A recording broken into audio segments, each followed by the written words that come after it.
Hey folks, Kellen Nitro here telling you about the newest way you can help support Nitromaniac TV's drag file. It's called Members Only, and it is our official premium content wing of the website. For only $4.99 a month, you will gain access to exclusive video and early access to that week's content, all commercial free. Plus an exclusive discount code to the merch stand, exclusive members only live streams, and more to come. If you sign up today, you will gain exclusive access to check out the 5K subscriber special, the 2023 NHRA Rocky Mountain Nationals Whole Freaking Deal video, plus an early cut of what annually is our most popular title, Supercut, Pro Modified 2023. So join today, you'll never know what you're going to see on Members Only. Check it out today at tinyurl.com/drag.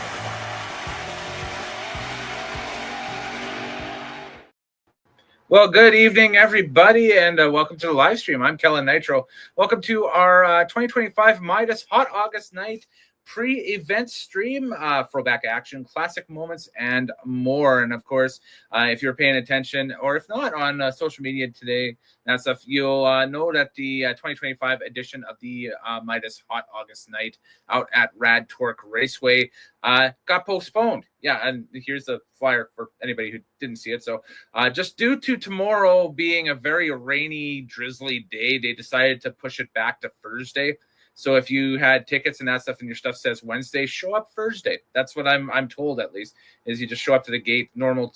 They've decided to keep this all the same run times and stuff for right now, except it's going to be on Thursday, August 14th, rather than Wednesday, August 13th. So if you, I guess, have passes that say Wednesday, show up Thursday, and you should be good to go. But anyway, the deal with this deal tonight, it's a pre-event stream, so we've got a ton of kind of throwback action from the archives here, the Nitromaniac TV archives, some rare broadcast stuff from this race, as this race was broadcasted at one time on a local cable access here in the Metro Edmonton, Alberta, Canada area, I should say, if you're watching online from parts unknown or wherever you're tuning in from tonight. Feel free to comment as well. The comment boxes are open on Facebook and on YouTube as well. So feel free to throw comments up and everything, and we'll get things going here right quickly. In fact, we'll get things going right now with a trip back. And I tried to do the math here, and I think this is 26 years ago.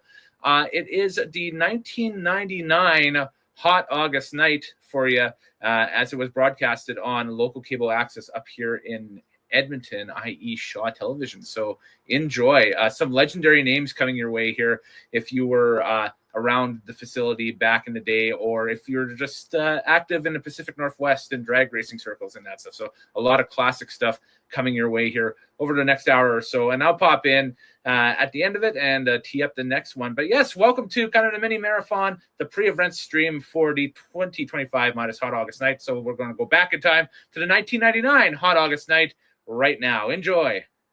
I'm probably going to go in a little box here in a quarter. Seekers, there's no better place in Western Canada than Edmonton, Alberta's RAD Raceway. At this track, speed's the name of the game. And this season has been no exception. New track record set in 2 classes. At the NHRA Canadian Open, Roger Bateman of Calgary reset a 3-year-old top alcohol funny car track record running in the 580s at over 230 miles per hour. Weeks later at the Harley-Davidson of Edmonton all-bike drags, Ron Howney from Haney, British Columbia runs in the 690s at 196 miles an hour to enter his name to the RAD Raceway record book. It's been an incredible season of speed and new records for Edmonton, but a memorable season too. The sounds of a 6,000 horsepower Nitro funny car, brand new, Edmonton-based, filled the air at the track. From Sherwood Park, the Castrol GTX team of Jason Duchesne and Shaw Motorsports was there for its first ever checkout pass.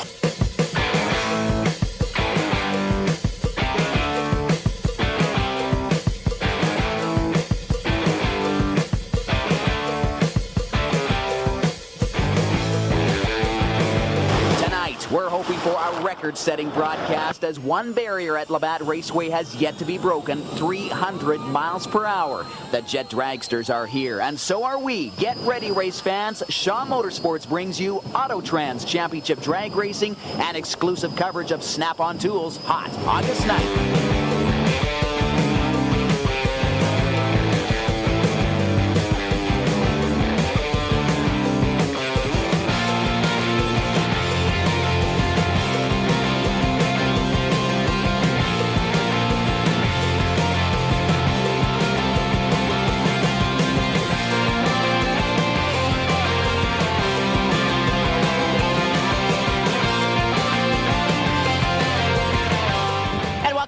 race fans, exclusive coverage of Auto Trans Championship drag racing here on Shaw Motorsports and the 1999 Snap-on Tools Hot August Night. Cars are lined up behind me. They are in the time trial mode of our evening here. We won't be covering the time trials, covering just the racing here tonight, and it gives us an opportunity to talk to some of the drivers in the pit area. And co-hosting with me tonight is Stan Ankers, and Stan Ankers in the pit area right now with one of the feature drivers all the way up from Billings, Montana. It's Chuck Haynes. Stan? Thank you very much, Gord. I'm here with Chuck Haynes in the pits. Chuck, your car here, it's a jet dragster, capable of over 300 miles an hour. Would you tell us a few things about it? Well, thanks a lot, and Gordy, and it's all great to be back here at Edmonton and the RAD Dragway, and we're really happy to be here for the Snap-on Night of Fire. And actually, the car is a jet dragster, and it's propelled by a Pratt & Whitney J60 engine. Now, that engine was used in Saberliners, Jetstar, small private type jets. It puts out about 13,000 horsepower, has about 6,000 pounds of thrust, and is capable of speeds of over 300 miles an hour. Great.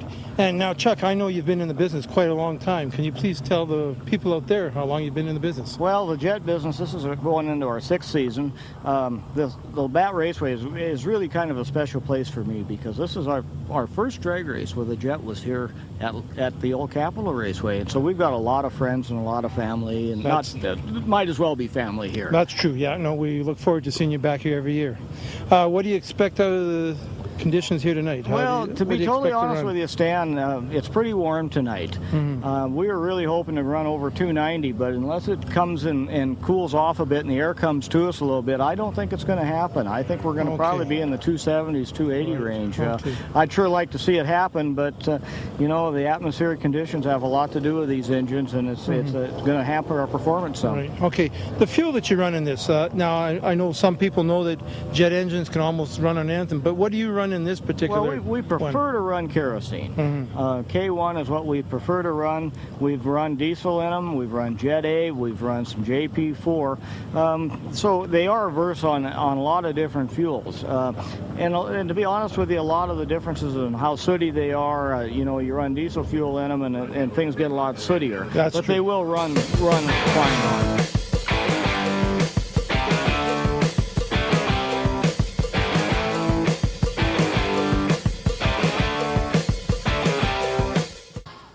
Auto Trans.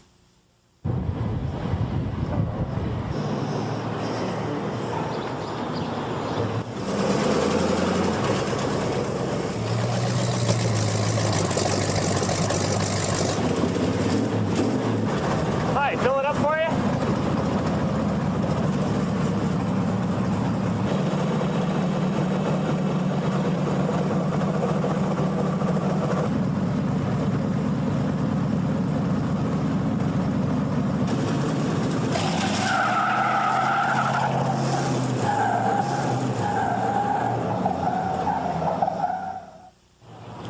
And away we go, race fans.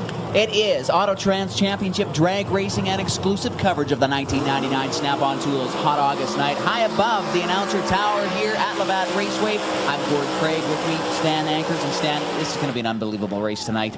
Oh, it is, Gord. I mean, the weather's just been perfect for the last 2 days, putting down the heat into the track. And as it cools off here tonight, as the sun goes down, the performances will pick up, and that. Looking forward to a great night here. It is a capacity crowd here at RAD Raceway. The first 2 cars on the racetrack, burnout completed, and it is Darrell Webb in the near lane in the bumper-to-bumper Corvette alcohol funny car, going up against a relative newcomer in the blown alcohol scene, but it's a Jay Maggio, no stranger to racing though. No, that's true. Jay's been around for a long time, ever since about the age of 16, 17, Jay. And he's worked up through the ranks just like Darrell did. They were racing Super Pro. Now they're both running the 750 class here, and this is Jay's first year. And Jay, it's a 1923 T-altered Roadster, and apparently he also has a funny car body, which he wants to go with the look of a funny car. He just slaps that on that race car as well.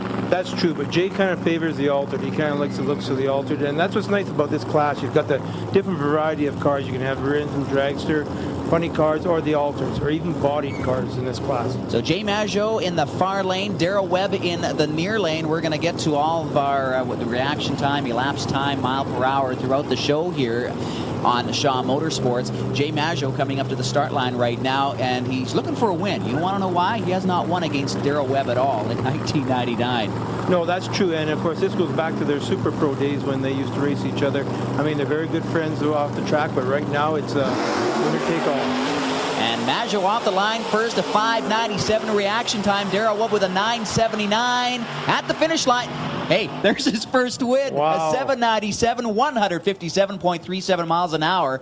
And Darrell Webb running a 7:66, and just about got him at the finish line. It was close as the capacity crowd looks on, and what a wonderful night for racing here at Labatt Raceway. That's true. It should be interesting up at the top end. It might be a little hard to get Jay's helmet off because I'm sure he's pretty pumped right now, and he's feeling really good about that win. Bet you indeed. Here's a start, and here's a reaction time advantage. Oh, so important. Look at the jump Jay Maggio got on Darrell Webb. Yeah, he, so to speak, in the driving ranks, Darrell was sleeping a little there. Well, we've got our pairing of top alcohol dragsters right now. Serge Dion in the far lane, and Serge, we talked to them in the pit area. We'll get to that interview here in just a couple of moments, but how about this? In-car camera, Cine Auto Digital car cam here at Labatt Raceway. This is super, Gord, yeah. Both these fellows are quite good friends and everything, away from the track and everything. They work on each other's car, help each other out. Of course, Serge is with Kenny Sitko this year in the Sitko family car. It's Serge's motor in the car, and it's Kenny's car. And in spectator lane, we've got Steve Sitko, and he's the brother of Kenny. Well, Steve Sitko riding a huge high right now on the weekend in Calgary at Race City Motorsports Park. Picked up the big win at the NHRA Canadian Open. That's right. He picked up the Wally at the Canadian Open down there and won the race. But the funny thing is, Serge Dion, about a month ago, picked up the NHRA Canadian Open win here at Labatt Raceway. That's right, in Edmonton. So this is an unbelievable pairing. Two drivers. While Serge is he's new to the scene as far as top alcohol drag racing is concerned, but the burnouts are complete. The tires are now nice and hot because, well, you have to do burnouts in these high-powered race cars, about 2,500 horsepower each. That's right. That burnout is not for show. There's a definite purpose for it, and that's to heat up those tires, get them nice and sticky. As you can see, Steve's crew, they're cleaning the little bits of sand and stuff that might be on the track off the tires. Make sure they're completely cleaned and ready for the run. Well, they're coming up to the start line right now. The Christmas line starting tree tells the drivers how close they are to the start line. There's little bulbs in a tree that illuminate. They're going to be pre-staged here in just a couple of moments. But Serge Dion, Steve Sitko, let's listen in. Just ever so slowly edging her in. Oh, a 4:40 reaction time for Steve Sitko. A perfect light is a 4:40. That's a good light for Steve. There's a win. A 6:17, 222.71 miles an hour. A 6:47, 212.51 miles an hour for Serge. So Steve Sitko takes round number 1 in the top alcohol dragster class here tonight on Autotrans Championship Drag Racing and the Snap-on Tools Hot August Night. We got some funny car action coming up here in just a couple of moments, and that's well, a veteran in the funny car scene, Kevin Therese out of Saskatchewan. The Eatmore car, yes, out of Saskatoon. Well, we had plenty of opportunity earlier on in the pit areas. We take a look at a replay here, and this is what a huge reaction time advantage looks like. Yeah, Steve Sitko with the reaction time advantage. We're going to go to the interview right now. We talked with Serge Dion in the pits. $100 fans here. Serge Dion with me now. Sort of a bittersweet race here about a month and a half ago at the JB's Power Center NHRA Canadian Open. Not a good finish to the victory.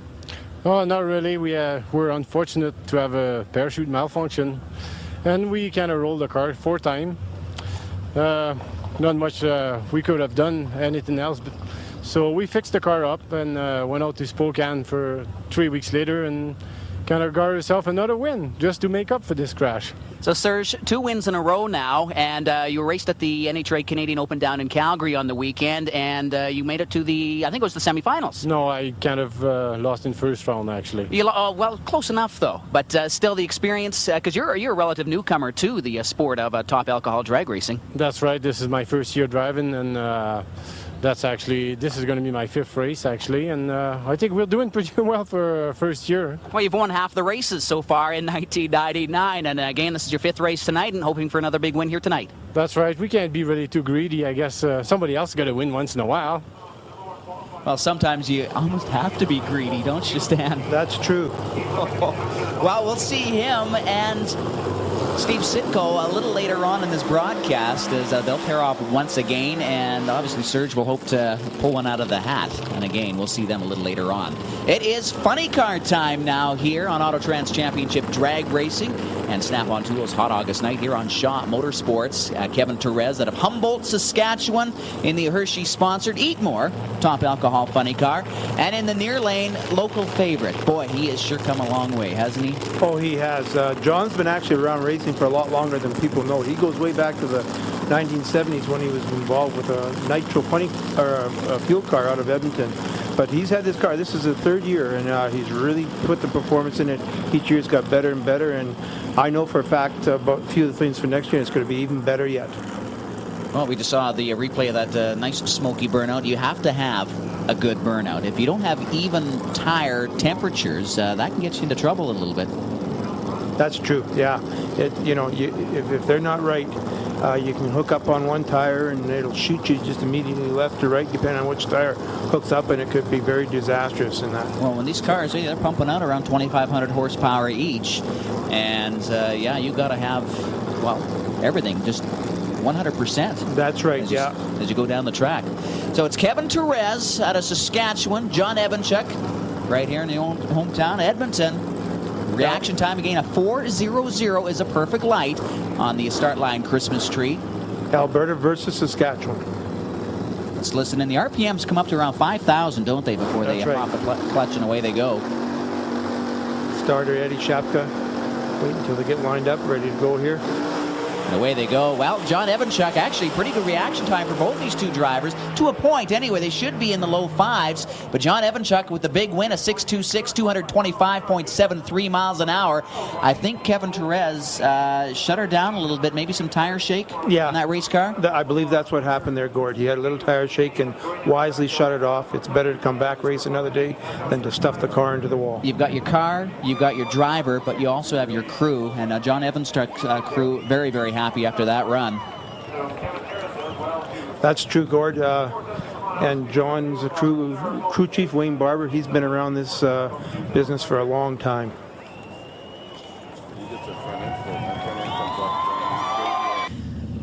Wayne Barber, crew chief, John Evanchuk's Red Wolf Funny Car, the race team. Explain to the viewers at home the basic components of a 25 horsepower top alcohol motor. 2,500 horsepower, but yeah.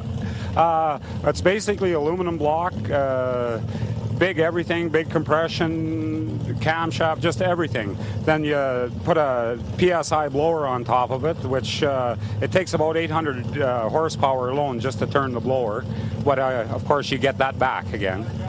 And you have to have a super good clutch, the transmission, everything has to be double strong stuff to make it down to run 6.15s and 5-second passes with these things. Well, you're preparing it for a run here at the Hot August Night at RAD Raceway in Edmonton, Alberta. Now, what are some of the things? Each racetrack is different. Okay, you were running in Calgary just several days ago. Compare that racetrack to this racetrack and the setup of the motor. Well, the setup of the motor does, the racetrack makes a big difference to that. We'll have to see after they have some cars go down this racetrack tonight, just exactly, Ken Thompson's preparing it, so I'm sure it'll be a pretty all right racetrack.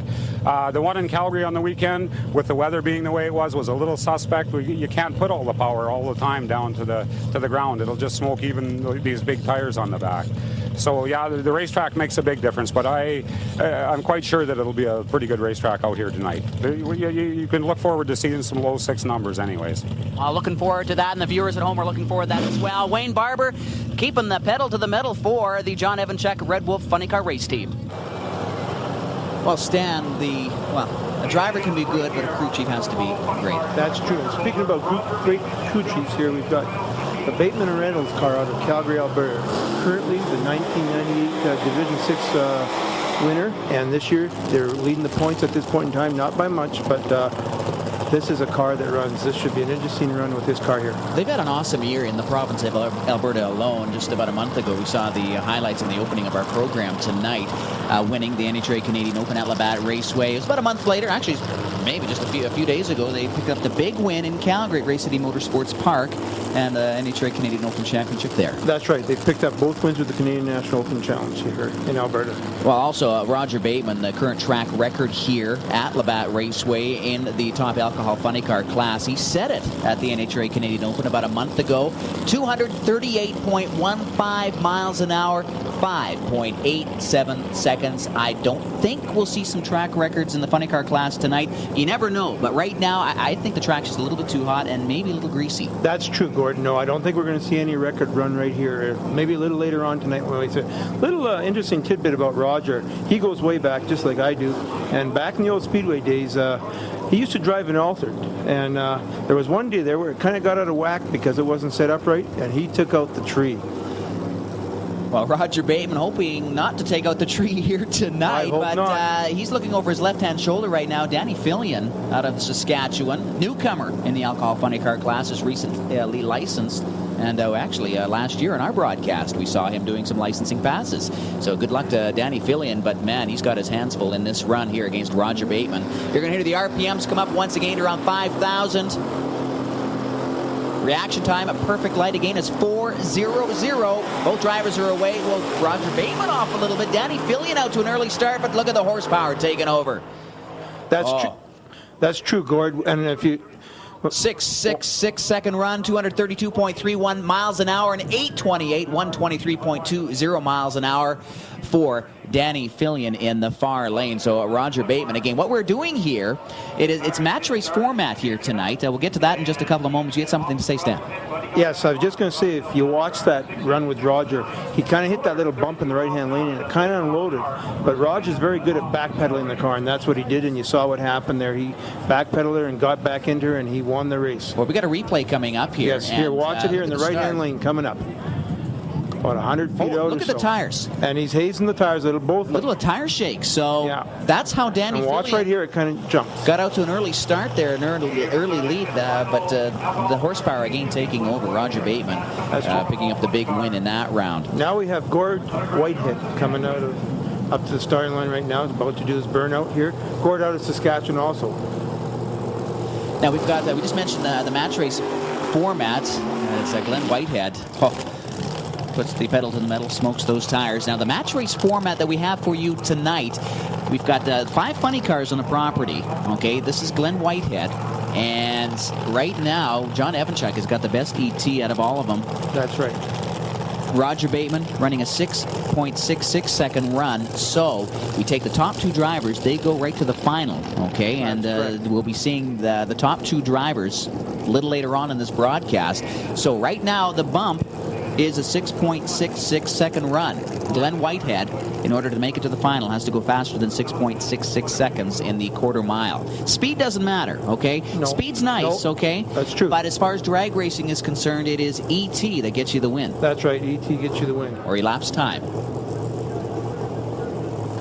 So yeah, he's a relative newcomer. I believe this is his 4th year racing.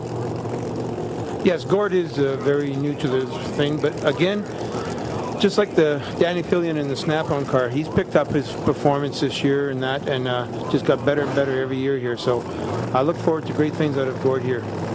Yeah, he holds the track record at Saskatchewan International Raceway in Saskatoon. Glenn Whitehead, RPM's up, away he goes. Reaction time not showing on our monitor right now, but we'll get the ET and mile. Yes, we do. 674, 212.31 miles an hour. Doesn't have it. So Evanchuk, Bateman, a 6.26 for Evanchuk, Bateman a 6.66 second run. We'll see them in the final a little bit later on tonight.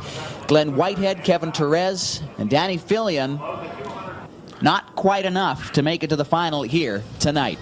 It is motorcycle time. Stand by. Some nitromethane coming up next.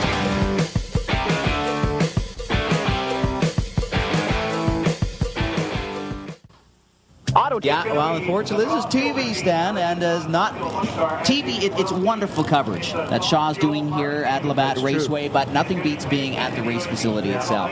No, you get a whiff of that nitro, and I'll tell you, you'd never forget it once you've got your first whiff. About 600 horsepower is what Kenny Kent, owner of Harley-Davidson of Edmonton, is sitting on. Top fuel Harley-Davidson. He just got back from Sturgis, South Dakota. Out of 18 machines, he qualified 13th. And he's the first in Canada ever to go over 200 miles an hour on two wheels. Burnout time.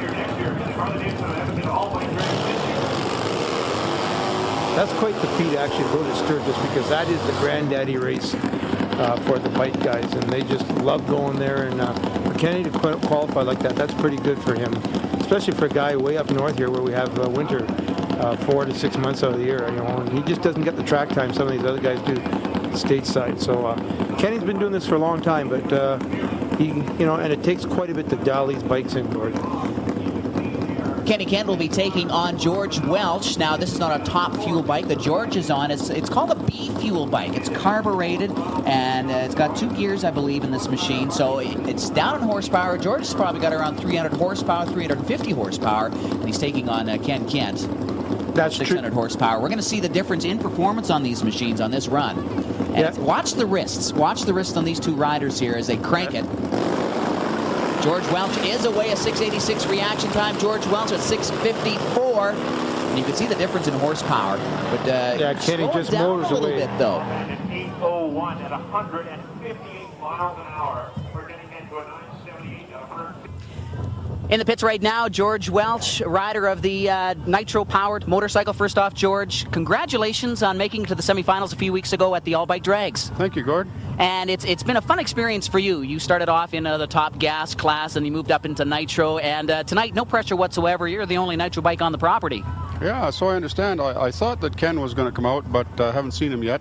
So we're just going to do a few test and tunes to get ready for the weekend coming up in Ashcroft. Well, that's going to be a great weekend for you there. And, of course, having a track in your own backyard where you can come out and do a little test and tuning sure helps. Yeah, it's nice when they have evenings or days or weekends like this where the track is prepped properly for Nitro, so you can actually, you know, do a proper test and tune. That's right. And not a cheap sport to run, especially in the nitromethane class. No, it's costly. You know, the fuel is $50 a gallon to begin with, so think about it from there. Well, George Welch, have fun tonight. We're going to show a shot of you running down the track here a little later on this evening, and hey, let's put some good numbers up on the board. We'll do our best. And just after that video that we shot there, Ken Kent actually rumbled onto the property, and it's kind of nice to have two Nitro bikes on the property. And Ken's performance off just a little bit, maybe about 25 to 30 miles per hour, and the ET was off maybe by about a second and a half. But we're sure we'll get some performance out of him a little later on tonight when we get George Welch back out to take on Ken Kent. The numbers for George Welch, wonderful. But speaking of performance, that's what the people came for. the whine of the turbine. Yes. What a distinct sound these jet cars make. You're looking at current track record holder from Billings, Montana, Chuck Haynes in Gravity Storm. Chuck Haynes, just a couple of years ago, ran 5.52 seconds in the quarter mile, and he lost out the mile per hour record to Doug Dothett from California. Doug ran 289.20 miles an hour, and again, wouldn't it be nice to see a new track record set here at the Labatt Raceway in Autotrans Championship Drag Racing? That's true, Gord, because a couple years ago, they were only allowed to run these cars up to 300 miles an hour. Now they've bumped it up to 320. So who knows what we're going to see here tonight. Well, that interview we did with Chuck earlier on, he was a little bit worried about the weather conditions. It's a beautiful day. Hey, it's great for sun tanning and all that kind of stuff, but like you know, like a person standing out in the hot sun all day, you get sort of tired and sluggish. Race cars react in the same way. That's true. Yes, they do, Gord. Ready for a fire show? Yes. For those of you at home who have not seen a fire show, stand by. It's going to get great tonight too, when the lights go out, or lights come on. Here comes. Here the we plan. go. Sit back and enjoy, Stan. Here we go.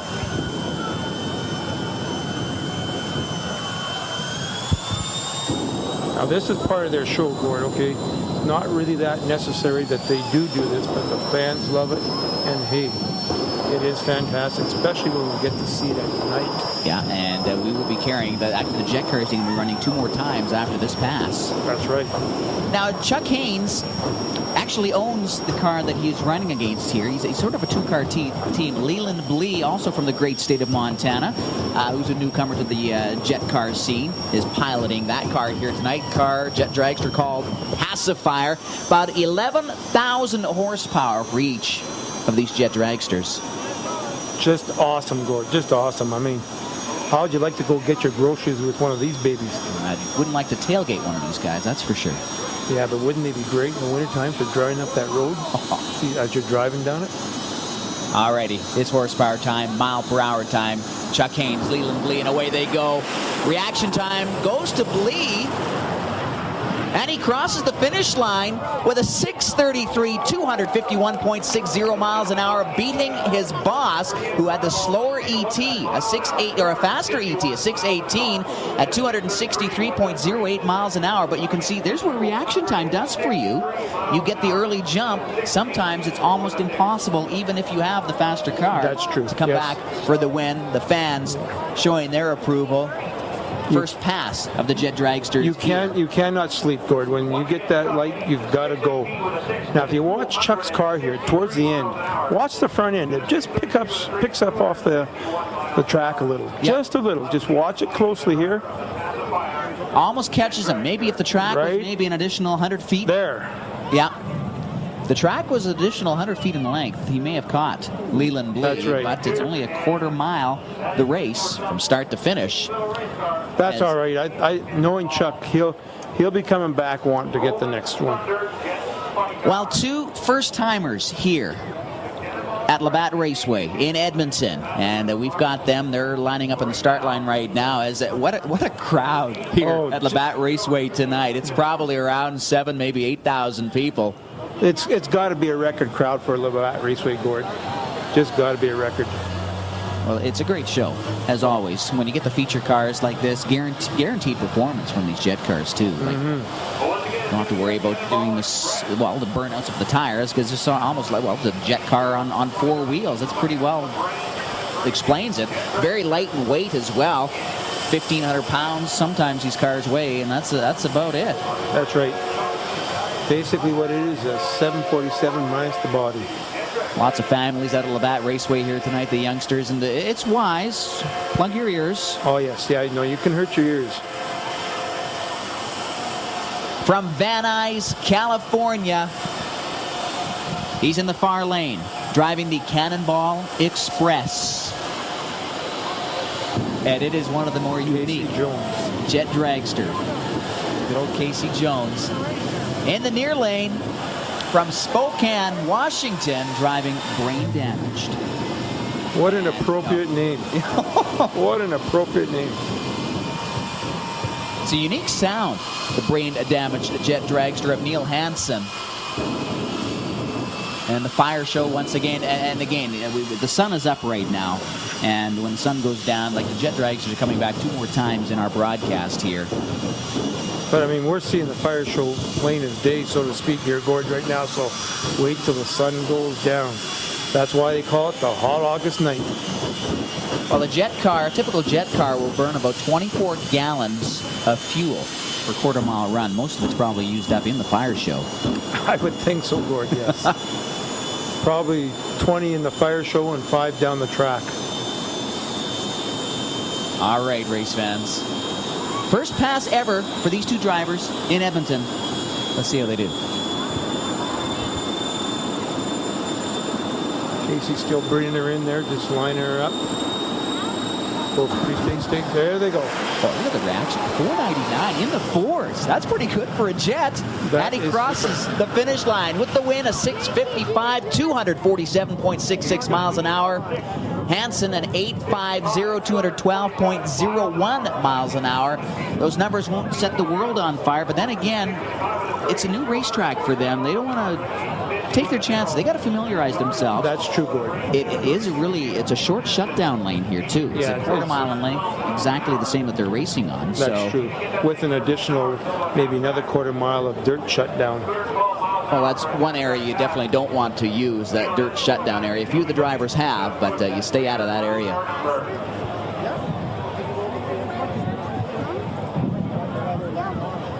Stan, it was an incredible display of race action, the first round of the alcohol funny cars and dragsters, and of course our jets. Yes, it was, Gord. What a super first round there. Now, some of the guys did have a little bit of trouble getting down the track, but that normally happens. But I'm looking for great things come second round here. Well, Steve Sitko found some bite in the track, running a 6:17 in the quarter mile, and look for maybe into the 6:0s later on here tonight.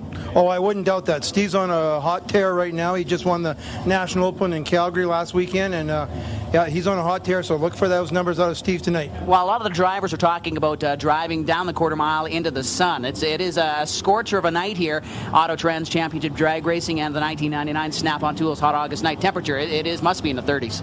Yes, it is. It's quite warm out there, Gord, but of course, with the 2 days of heat we've had, that's great for the track. That's going to make for great traction here, especially when the sun goes down and starts to cool off. We're going to see some good numbers out of all the classes.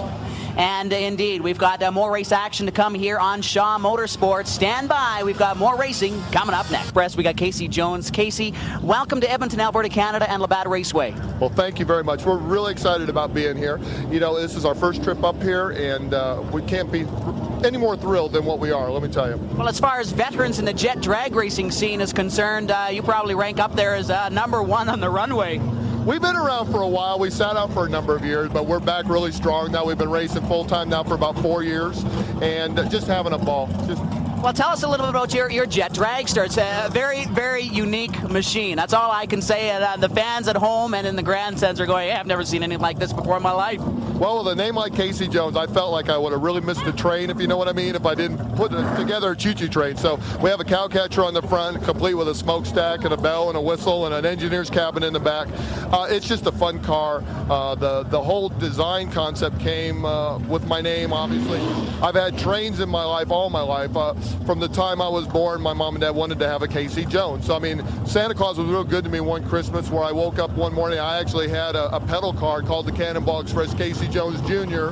And I was 3 years old when that happened, you know. So, needless to say, it's something that's been a part of my life all my life. It's a little bit of history there, and it's stuff that the race fans like to hear. They like the race cars, but there's people attached to these machines, and it's kind of neat to hear some in-depth stuff.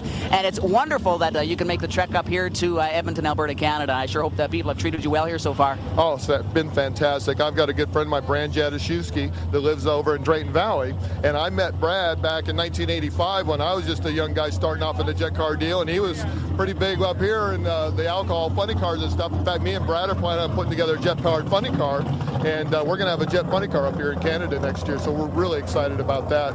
And he's been down to see me about 2 or 3 times over the years, and I've never been able to make it up here. So to finally get up and be up here to meet Brad and his family and all, it's been fantastic. We're fortunately going to be able to sneak in about a week's worth of vacation in here, so we're really excited. Well, that is fantastic. Well, Casey Jones, welcome again to Edmonton, Alberta, Canada, and have fun the rest of the night here at Labatt Raceway. You better believe it. We're going to have a good time. I hope everybody enjoys the car, and we're, like I said, thrilled to be here. Thank you. What an incredible man. Just super, really nice guy. Well, that's the neat thing about drag racing. It is one big happy family. It really is. Once you get to know the drivers. Yeah, it's the people that's kept me around it all the years that I've been involved with. Well, we got the Nitro bikes out one more time. They've switched lanes now. That's George Welch out of Edmonton. He's wrapping up his burnout on his B Fuel Nitro Harley Davidson. Not a cheap sport. This is Nitro. Any vehicle powered by Nitro. No, nor any bike even. Yeah. Very expensive, especially the Harleys, because basically all the pieces have to be virtually handmade for them because they're not an aftermarket like your small block, big block Chevys or Mopars or Fords. Kenny Kent, also out of Edmonton. But he's been a busy guy. Just like 3 days ago, Sturgis, South Dakota at the all-bike drag. So he may be a little bleary-eyed here tonight. I think they have to be a little blurry-eyed to get on these bikes to start with, Gord. Well, the bikes are hooked up. Watch the front wheel, okay? Sometimes they will carry the front wheel off the ground, maybe about 60 feet, sometimes 100. Ken is hooked. Yeah. He is hooked up. A little bit of a bobble there, but a 747, 174.38 miles an hour. And a stout run from George Welch, an 895, 144.97 miles an hour. Okay, in the pit area right now, driving the brain-damaged jet dragster from Spokane, Washington, Neil Hansen. And Neil, sort of a miracle that you're here.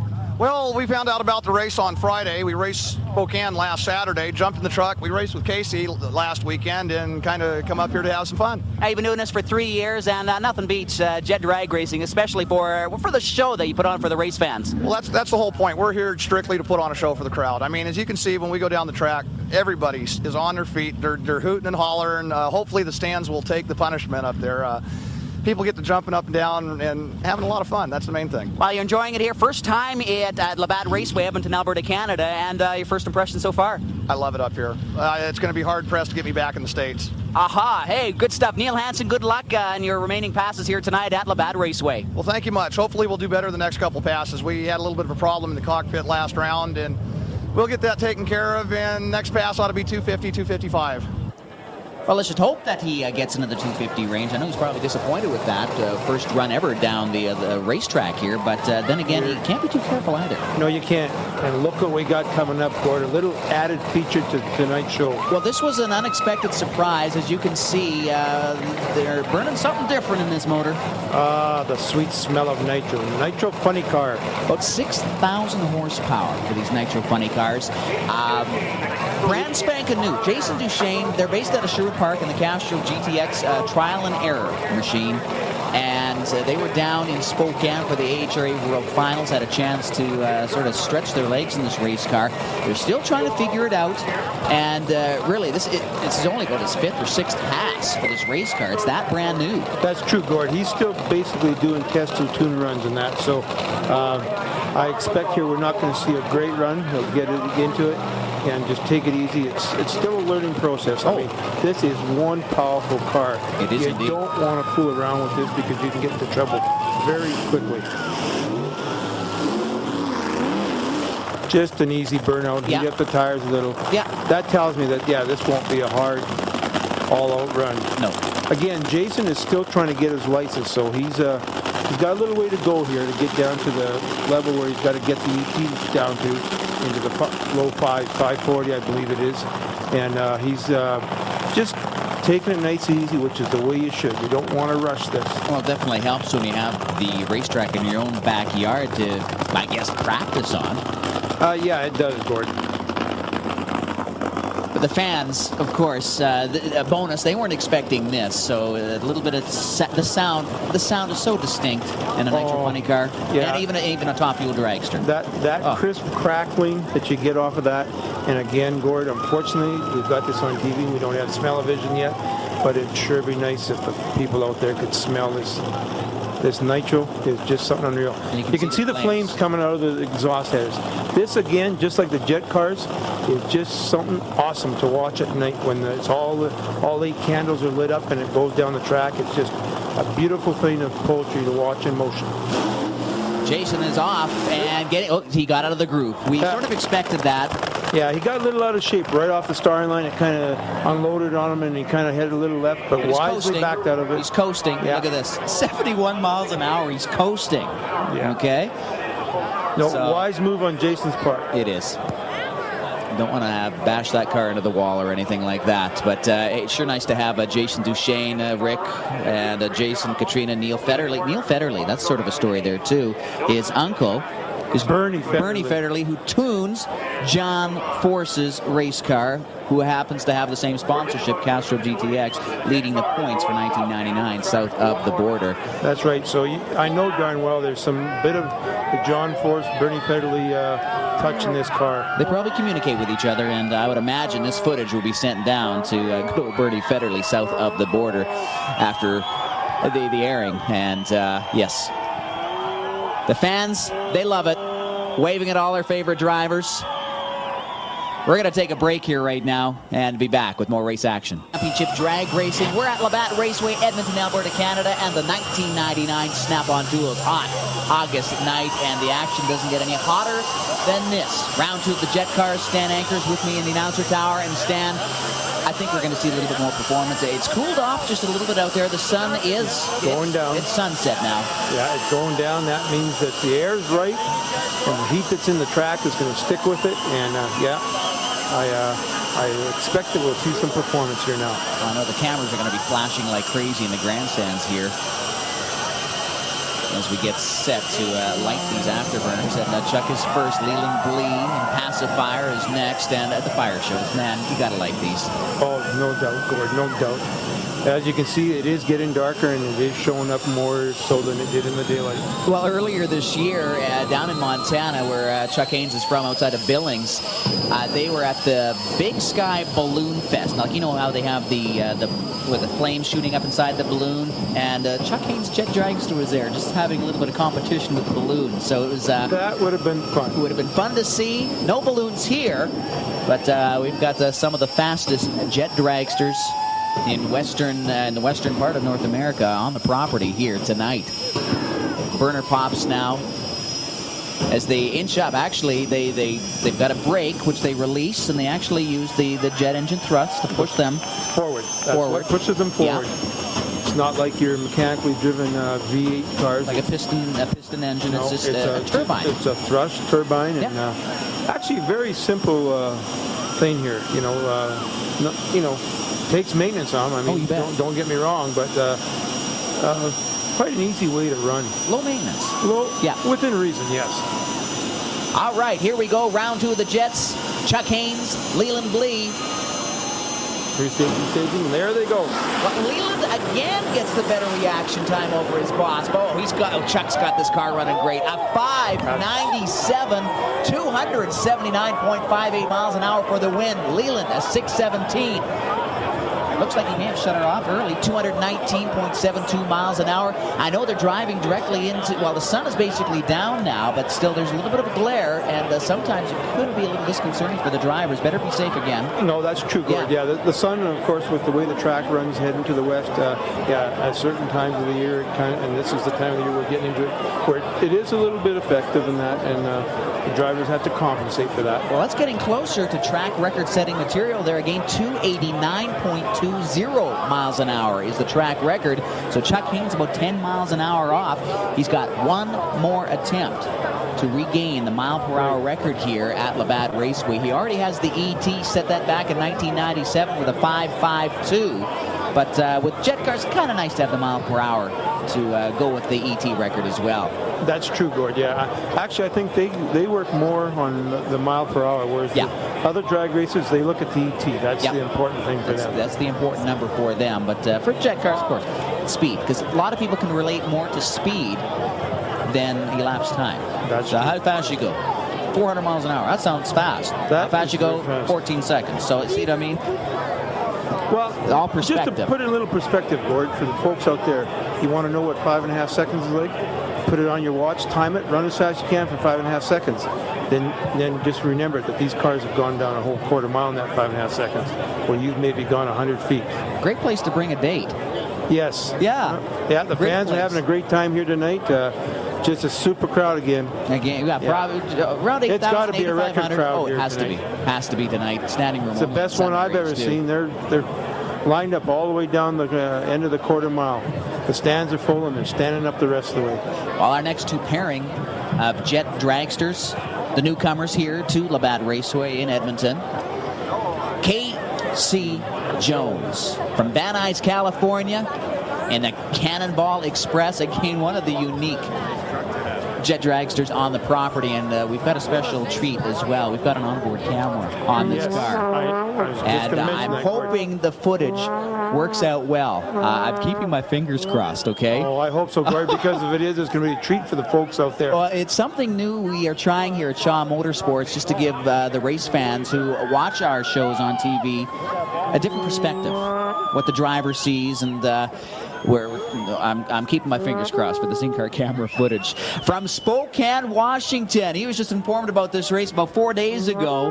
And he hopped in the van and towed up his jet dragster here. And Neil Hansen and the brain-damaged jet dragster. And he's having a hoot. As what we talked with him earlier on, he's thoroughly enjoying himself here in Edmonton. He's hoping to be invited back, and I'm sure he will. Yeah, no, I think they will be. I mean, and yes, like you're saying, Gord, we were talking to them a little earlier on there. They're just having a great time up here. They love the weather. I think it's like some Americans that do come up here, they don't realize that they always sort of think it's cold up here, but it's a hot one today. It is indeed. Probably around 30 degrees Celsius when we kicked off our show. It's cooled off probably a good 5, maybe even close to 10 degrees now. So that's why we talk about the air. Which is what we want for performance. Yes. This Cannonball Express, I just can't sort of say enough about it. It looks like an old steam engine if you get a real close look at it. The old 1800 steam engine. And they in their right, they had performance too. And the fire show begins, of course, to the capacity crowd's approval here at RAD Raceway. And hey, there's our in-car camera, City Audio Visual. Thank you very much. It's working.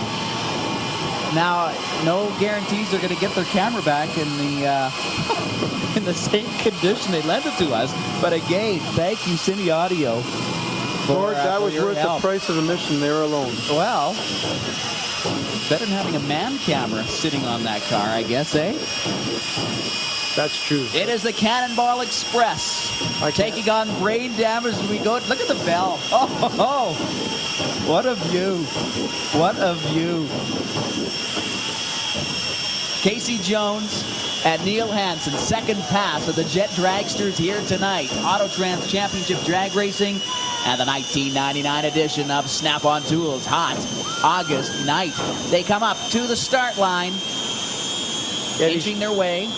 Eddie Shapka just waiting for them to get in there. Eddie's been doing this for a long time. Eddie's been doing this well over 25 years. Starter at the old racetrack up in the north end of town. But the Buster Couch of starters in Canada. That's right. That's what Eddie is. And very good at it. Neil Hansen getting the jump. Oh, Casey Jones sleeping at the switch. Neil Hansen will win it, a 676, 242.78 miles an hour. Casey Jones, a 636. He had the faster ET, but his slow reaction time cost him. And look what we're going to do here. Here is a replay. This is on board Cine Audiovisual Car Cam. From start to finish on board the Cannonball Express, and what a view. What a view, Gord. 6.36 seconds. Here's what a 250 And here's the shutdown. Like. Oh, this is just awesome. I'm actually speechless at this view. Yeah, Gord, I've been at the starting line and I've been up at the top end watching these cars come at you. But Safety Safari of RAD Raceway at the top end of the racetrack. Dave Bortman there, yes. Yeah. It's just a different view that I've never seen before. Yeah, you can see the jump that Neil Hansen got on Casey Jones. And Jones tried all he could to make up for the reaction time difference. Not going to do it. No, unfortunately, that quarter mile comes up way too quick. Here we have Darrell Webb in his bumper-to-bumper Corvette. It's the blown alcohol funny car of Darrell Webb. And again, he started out pro, super pro, and then he went into the super pro class in this exact race car. That's and correct. And then he put the blower on it. Stepped it up, kept stepping it up, yeah. Now running consistently in the 7.5 to 8-second range. And maybe we're going to get a treat of his nickname, the Burnout King. Well, you can see him just finishing the burnout there. Jay Maggio doing his burnout now, and that blown altered. Jay Maggio, well, he's won some of the big races. Back in 1995, he won one of the biggest bracket race payouts in Edmonton at the Big Bucks brackets. I think they're around $5,000 to win in that race, something around that. But the 97 Canadian National Open winner, and in Super Comp, because Jay used to run Super Comp. That's true, yeah. Speed can be addictive. It is, and it is with Jay. Yes. He just likes to keep going faster and faster. It's the nature of the beast. Well, he took last year off, didn't he? Hang on, we got a problem here. They're shutting him down for some reason or other. Something has happened there.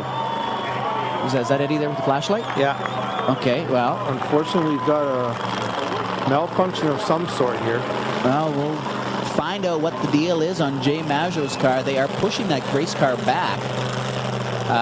Darrell Webb should be entering the picture here in just a couple of moments. His burnouts are just, they're unbelievable. They Awesome. sometimes last almost the length, a quarter-mile burnout. Quarter-mile. He's known as the Burnout King.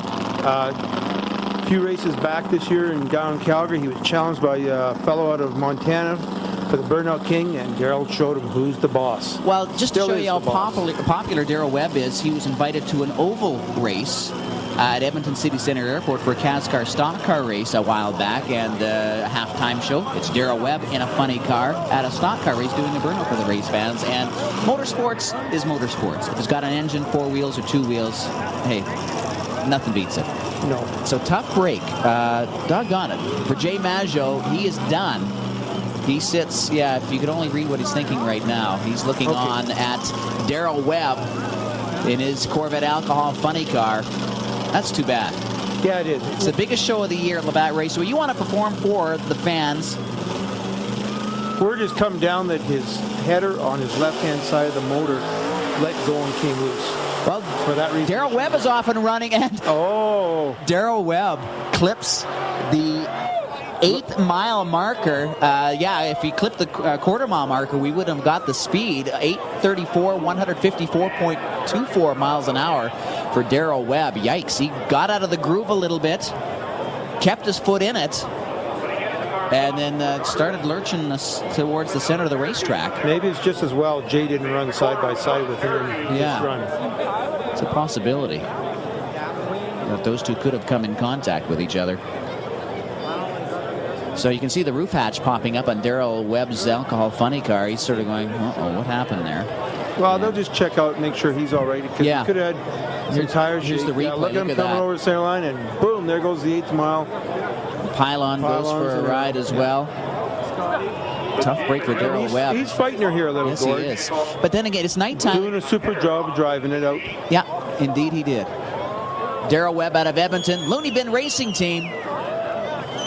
They're going to push Jay Maggio's car back to the pit area. They got to replace the 8th mile marker, so it's going to be a perfect opportunity for us to take a commercial break right now. Back with more race action. Guys there, he's got his game face on, and he's ready to go. I bet you he is. Now, one thing that, well, we've had a lot of night races here. You and I have worked at this facility since day one, 92, 93. And nighttime races around 9:30 at night, the dew sometimes settles over the racetrack, and it makes things just a little bit slick sometimes for these drivers. So right now they're prepping the racetrack, getting ready for these high-powered race cars because, well, you don't want these guys driving on, well, sort of a skating rink. No, that's right, Gord. Even though it's a dew and it feels nice and everything and it's cool, it is detrimental to these cars because they need all the traction they can get. Well, interesting that they're now fired and they're ready to go down here, get these tires nice and warm so they get the bite that they need to launch off this concrete race surface down the track. Yeah, because the heat will still be in the track there, okay? Yep. But they still got to get the tires to the performance and to the point where they need that, and get the combination of the two, of the heat still in the track and the heat on the tires and the VHT, which is a very sticky substance. If you were to walk over that, if your shoes aren't buckled on or tied down well, you're going to walk right on them. As many a racer's cohort has found out. Yeah, all of a sudden is wonderful stuff. Yeah. These high-powered race cars. For stats fans, just to pass along your way, the top alcohol dragster record at this facility, Labatt Raceway, Bernie Plurd from Kent, Washington, 578, and there's our in-car camera view again from City Audio Visual. Just super pictures with it. 249.37 miles per hour is the speed record in the top alcohol dragster class here at this facility. So the burnout's complete. Tires are nice and warm, and so you can see the crew leading each of these drivers back, and they try and position their cars right on the rubber that they laid down during the smoky burnout. Oh, that is a very critical point, Gord. They got to get back into that same groove that they laid down. Otherwise, it's an aborted run. It's just a wasted run.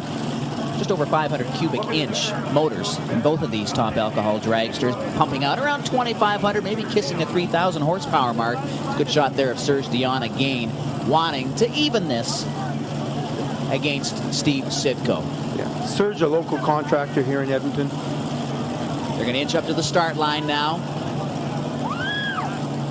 Little lights on the Christmas line start tree tell them when they're pre-staged, then staged. We'll get into that and maybe another broadcast of NHRA drag racing here on Shaw Motorsports. The RPMs will come up. And away they go. Steve Sitko, a 4:30. He is out in front. And see that flash? Yeah, something happened there, Gord. Boom. 7:48. He coasts to a 138.93 mile an hour win. It could be a costly victory for Steve Sitko. Serge Dion, a 998. He shuts her down. 777.96 miles an hour. I saw a flash and I heard a boom. I would think that might be the burst panel that went out there, okay, Gord. I'm not 100% sure, right. but that sure was indications of it. Yeah, not a good sound whatsoever. Let's take a look at the replay here.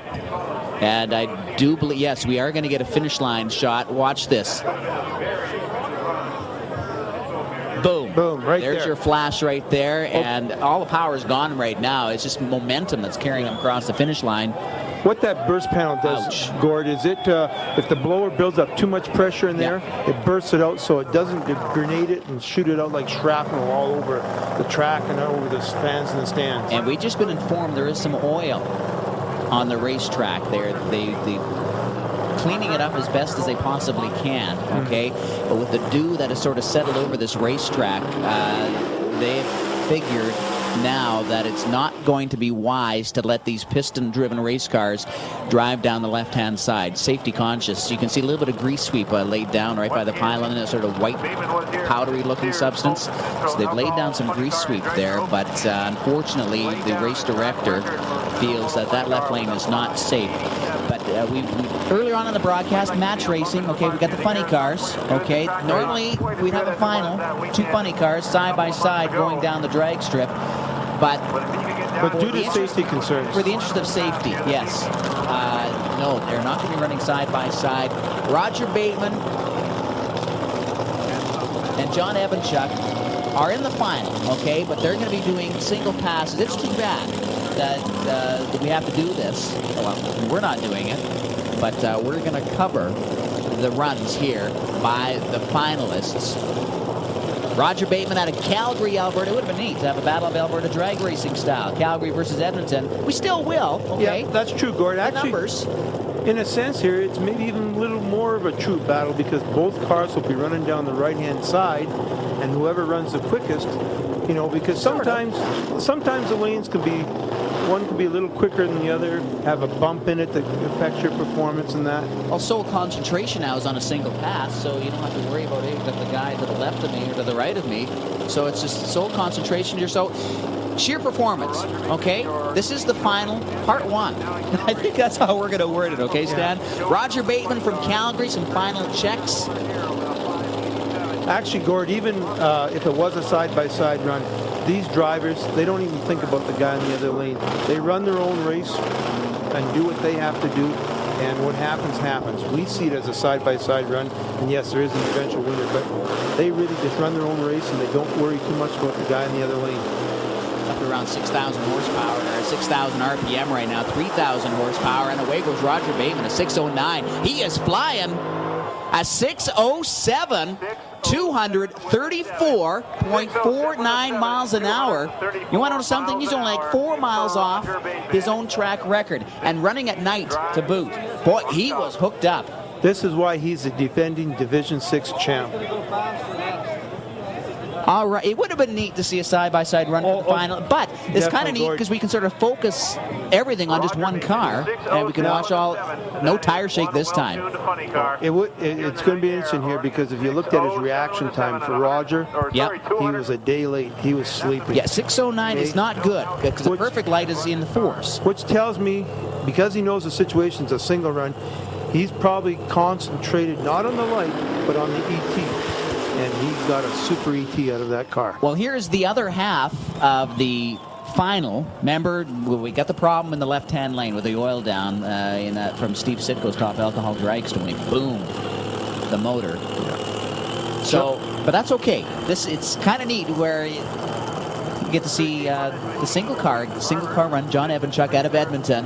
Okay, he was number 2 on the runway. I guess we can call it that as far as ET during the first round of our match race eliminations here tonight at RAD Raceway. So 607 is what John Evanchuk is going to try and beat. Yes, and he knows he's got to beat that. That's the thing here. That's right.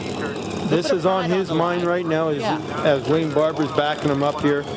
Good value. Nice t-shirt.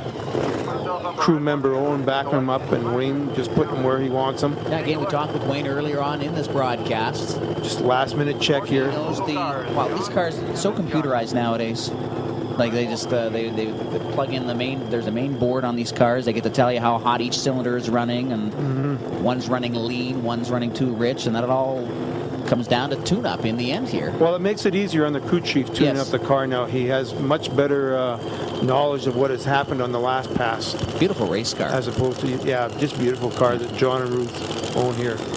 This car is out of the States originally when John and Ruth bought it a few years back. This car's been over in Japan, too. Yes. So it's a well-traveled race car, yes.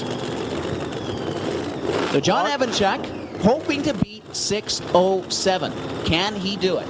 I don't know, but I think the Wolf is going to howl tonight, Gord. RPMs come up. John Evanchuk is away. Look at the reaction time of 4.78. Super reaction. About 150 miles an hour at half track at the finish line. Well, not quite. I think he slowed down. 643 ET, mile per hour, 188.32 miles an hour. Yes, indeed, he did slow down. He was about 150 miles an hour at half track. And we talked about tire bite, okay? Watch the sidewalls just crinkle. Just wrinkles right up and lays that whole tire tread down. Well, actually, there's no tread. It's flat. That's right. Just lays it right down. You can see the dew as formed on the racetrack. We were talking about that earlier. And also visibility can be a problem, too, as they just remove the blanket from the windshield of Glenn Whitehead's race car. This could be a bonus run. We decided, Glenn Whitehead... No, actually, he did so well. He was so close to making it into the final. But Glenn Whitehead's going to do a run for us right now, and we're going to cover it here on Shaw Motorsports Auto Trans Championship Drag Racing. Getting back to John. John's got nothing to be ashamed of there, okay? I mean... Not at all. You put it on a ratio, the time that John's been doing this as opposed to how long Roger and Bob have been doing it, and John's doing quite well for himself, and... how to go there, John. Good run. Do you ever remember the movie Fast Company back in 1978? I'm not going to date myself that much. Okay. Actually, there's a lot of members of the CCHRA, the Capital City Hot Rod Association, which, by the way, is celebrating their 40th anniversary this year. And a lot of them have cameo appearances in that movie from 1978, Fast Company. And this race car is sort of named after that movie. That's right. Fast Company alcohol funny car, Glenn Whitehead, out of the province of Saskatchewan. Yeah, I do remember that movie, Gord. You did have to bring it up, didn't you? Yes, I did. Back in the old Speedway days. And yes, I was there, and I'm sure if you look hard enough, you'd see me in the background somewhere there. A little more hair on my head. A little shapier around the waist, maybe, but... Well, Glenn Whitehead. The long haul from Grandeur, which is really just outside of Saskatoon, about 30 miles. And that's where he sets up tent and calls home. And he's probably very, very happy about being able to come out here to RAD Raceway and show his stuff for the capacity crowd in attendance. Yeah, that's true, Gord. I was up at the top end last year when he was just running the car, and it was starting to come on and run some good numbers for him. And he ran John Evanchuk, actually, that race. He lost, but he was just ecstatic. We almost had to haul him back down onto the ground. Well, we had him on TV last year, and when we had our first ever drag race on Shaw Motorsports, he was in the final against John Evanchuk, indeed, and it was a close race. It was. You could have put a piece of paper between the two. It was that close to finish. No, I remember that run, especially Glenn at the top end. He was just so happy. Glenn Whitehead is away. Spin. Yeah, a little bit of tire spin, but now, oh boy, he's picking up speed now. Look at him. A 684. The mile per hour is sure up there. 211.31 miles an hour. I think he lost his elapsed time when he when the tires let loose a little bit, because you lose your ET if you lose traction. The mile per hour, you can make that up with horsepower. Right. No, but that's true. The elapsed time again. If you lose traction, well, your ET, your elapsed time is all out the window, and you just hope to have a stout enough motor so you can put up the big numbers in the mile per hour area. Replay. Glenn Whitehead heading down the racetrack towards our finish line, and I have to put a hand together for our crew here at Labatt Raceway. It's been a very busy day for them, and a lot of them have been here now going on, well, several hours now. And right now it's maybe not that bad for them because it's cool, but boy, earlier on in the day, it was a scorcher. All right, race fans, this is going to be the final pass of the night for our jet car competitors. This is why they call it Hot August Night. You betcha. It will light up the nighttime sky here as we get the afterburners fully lit. We've got Chuck Haynes taking on again his good buddy out of Billings, Montana area, Leland Blee, driving the pacifier. Chuck Haynes been driving. Wow, this was the first ever track that Chuck Haynes raced at. He told us that in the interview that you had with him at the start of our show here. No, I remember him coming up, and he enjoys coming back here. Yes, he does. And it's such a super fellow to have back. I mean, you ever get a chance to, when he comes back up again, to go and talk to him, go talk to him. Really nice, pleasant guy. Well, just super. It's funny how big his little company has grown, because it really is a company, Haynes Racing Enterprises. Yeah. He started out with one jet dragster, and then all of a sudden he had the finances to buy two, and then he's getting phone calls. He's going down to Australia for the third time now. He'll be down there in February of the year 2000. He's going to be actually down in Australia for almost a month and a half, racing from coast to coast. Perth, Adelaide, Melbourne, Willowbank. So he's looking forward to that. It's just amazing. He just started off on a whim. I want to go racing, and it's just grown to where he's so busy now, he almost has to turn tracks down. So what are you doing in February, Gord? I think I know where I'm going to try and go and head. Wouldn't that be neat? It's summer down there when we're freezing up here. It's the middle of winter here. You got it. Oh, you got her. Final pass. It's tied one apiece, actually, between Leland Blee and his boss in Gravity Storm, Chuck Haynes. And we'll see what happens here. Again, 300 miles an hour, okay? It's possible. Chuck Haynes laid down the pass, his last pass, only 10 miles off the actual track record. He ran about 279 miles an hour last pass. The current track record, 289.20 miles an hour. He would surely love to leave Labatt Raceway with a new track record in his name on the speed end of things. He already owns the ET, the elapsed time record, of a 5:52. Now, if you're wondering, okay, well, why are we running two cars in both lanes? Like, we didn't have the funny cars. Okay. We did the funny cars in only one lane. How come we're doing jet dragsters in both lanes now? Here we get back to the thrust. Yes. And because of that, we can run the jet dragsters. That is an advantage with having the jet-powered vehicles out here. There's no transmission in these things. It's purely thrust. And the rear tires aren't going to spin. They'll be able to handle that little problem that's in that left-hand lane. With a little greasy. It's a little greasy, but the jets should be able to handle that. We'll keep our fingers crossed, okay? Oh, I've got no doubt they'll handle it, Gord. Okay, well, that's good. The tires and the wheels are there just to hold the vehicle basically off the ground. And here is our 8-car camera shot again. Go for it. And we are firing Leland Blee's jet dragster. You can see the switch gets those turbines are rotating. And here we go. Here's what the people came for. Man, these camera shots are surprising even me here tonight. The people are starting to get up and get off their hands, and they're standing, and they're just getting a stack because they know what's coming. About 18,000 RPM. That's how fast those turbines are spinning in those jet engines.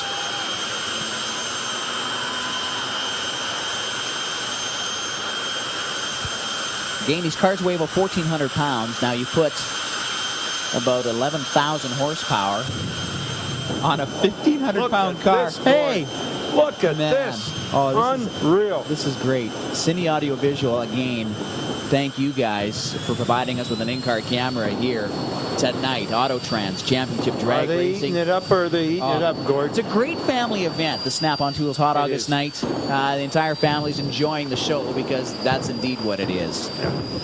Yeah, the facility out here is just really a nice one to be at. And the nice thing about drag racing, you can there's no age restriction to coming in the pits and seeing the stars. Get to see the cars up close. Get to Talk see to the them up drivers. close and that, yeah. Sometimes they will even let you sit in their race cars. That's right. We're unfortunately over in the oval side because of the situation there, and that they have to put an age restriction on people getting in of 16 years old. That's during the race. After the race, anyone's after the race, allowed that's in. True. Yeah, after the race, anybody can come in and that. Yeah. But even during the race here on the drag strip side, you can go down the pits and see the cars that you like, talk to the drivers, and they love to talk to you. Fire show is now over. Leland Blee, Chuck Haynes inching up to the start line. At gain 289.20 miles an hour. Chuck Haynes is going to try and set a new track record on this pass. He was close last pass, running 279. Does Gravity Storm have enough in it for a new track record? There's that in-car gap. We're going for a ride, Gord. Chuck Haynes cruising, 475 reaction time. I saw a couple of pops. 6 seconds flat, 264 even for the win. Blee runs a 628, 250.34 miles an hour. I saw a couple of flashes come out from behind Chuck Haynes' jet dragster. Yes. There may have been some misfiring going on. I believe so, Gordon. I'm sure something happened there because that wasn't a typical run for these two cars.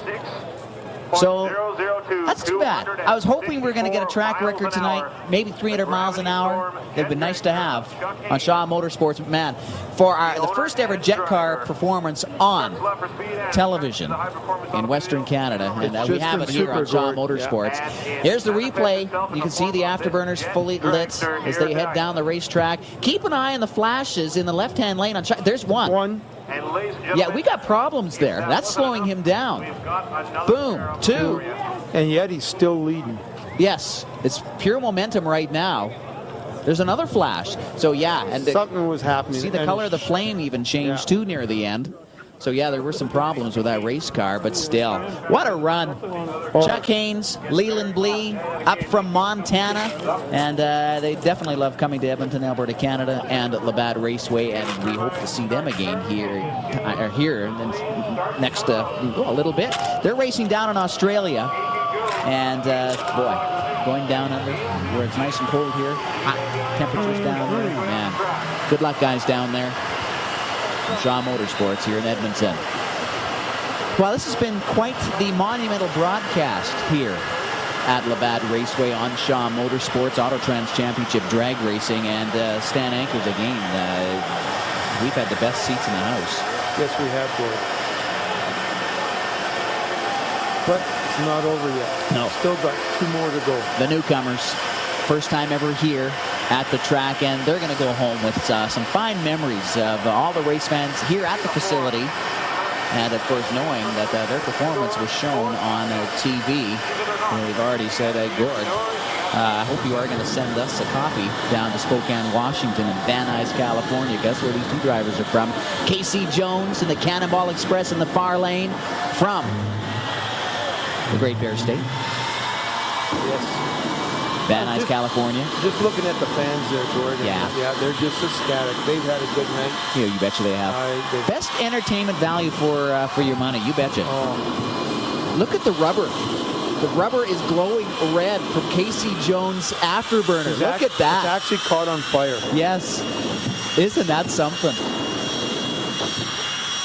We've got Neil Hansen from Spokane, Washington, and brain damaged in the near lane. He ran very good that last pass. Remember he said he had problems with the first pass? That's right. Got the problems figured out. The car is around 250, 260 mile an hour car. Fire show's now complete for both drivers. Now going to inch up to the start line. Casey Jones impersonating the old locomotive there. Chug, chug, chug. God love it. With that little bell. I love that bell, Gord. Bill Wild. So they're going to inch up to the start line, and away they go. This is the final pass here on our broadcast of one hot August night. Let's listen in.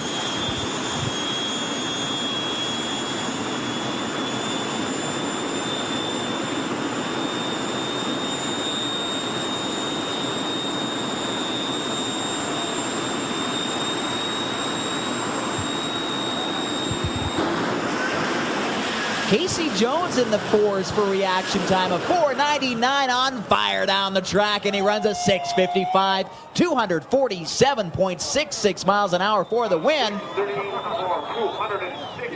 Neil Hansen running a good run too in the 6s at over 230 miles an hour. And what a run by those pair. We're going to take a look at the replay. Watch the smoke get sucked into the intake of the Cannonball Express there of Casey Jones. Both drivers flying down the track. They are safe at the top end of the racetrack.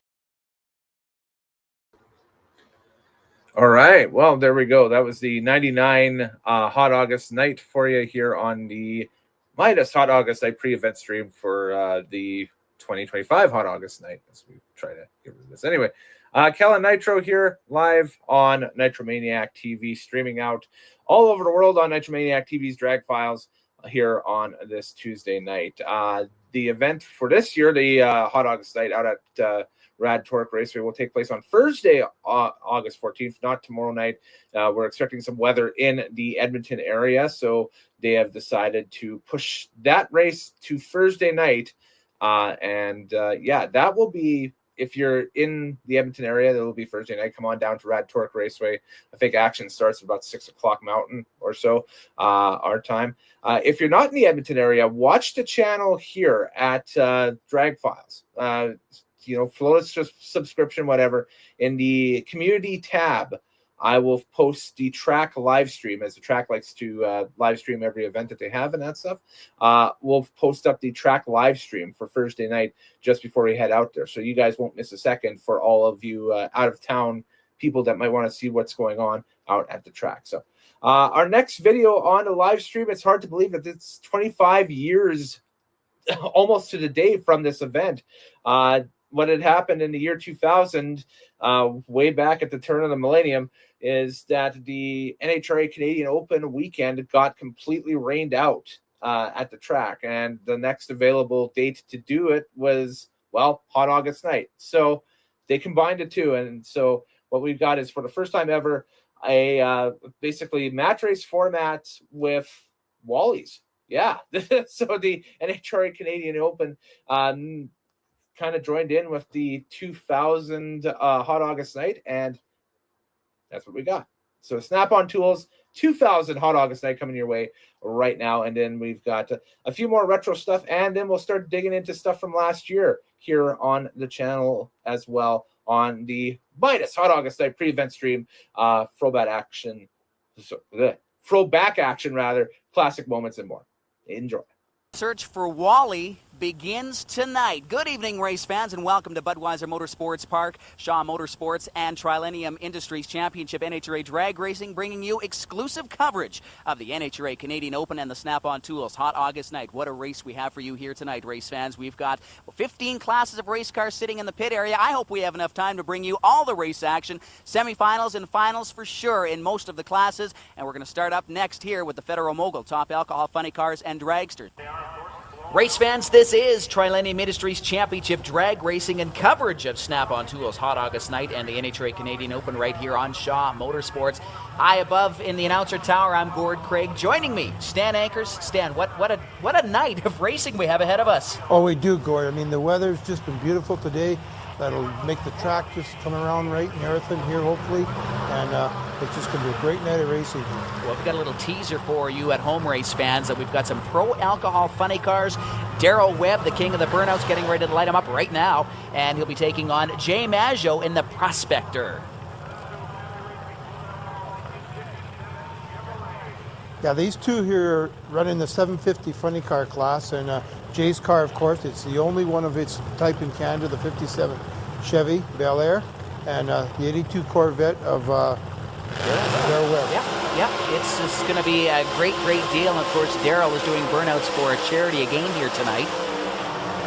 And Darrell, of course, he is known as the king of the burnouts, and again, he's showing another reason why. But hey, But Jay Maggio actually is no slouch either at burnouts, because this is a brand new car for him for the 2000 season, and he's really getting the hang of it rather quickly.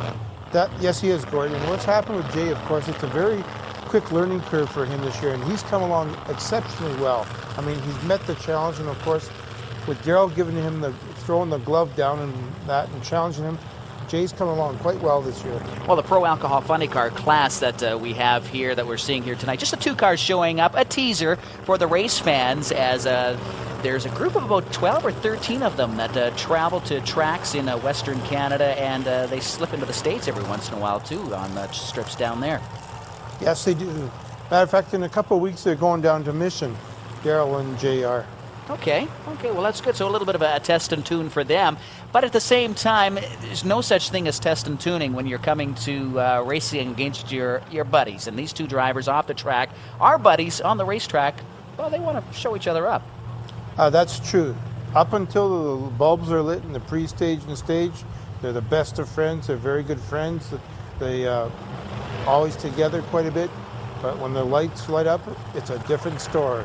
Darrell Webb in the far lane, Jay Maggio in the near lane. We are set for exhibition racing here in our Pro Alcohol Funny Car class. Good to have Cine Audio Visual on board once again, providing us with some different camera angles for tonight's show. There they go. And they are off. Darrell Webb, Jay Maggio. Darrell Webb out in front, but here comes Jay Maggio, going to try and make a race of it.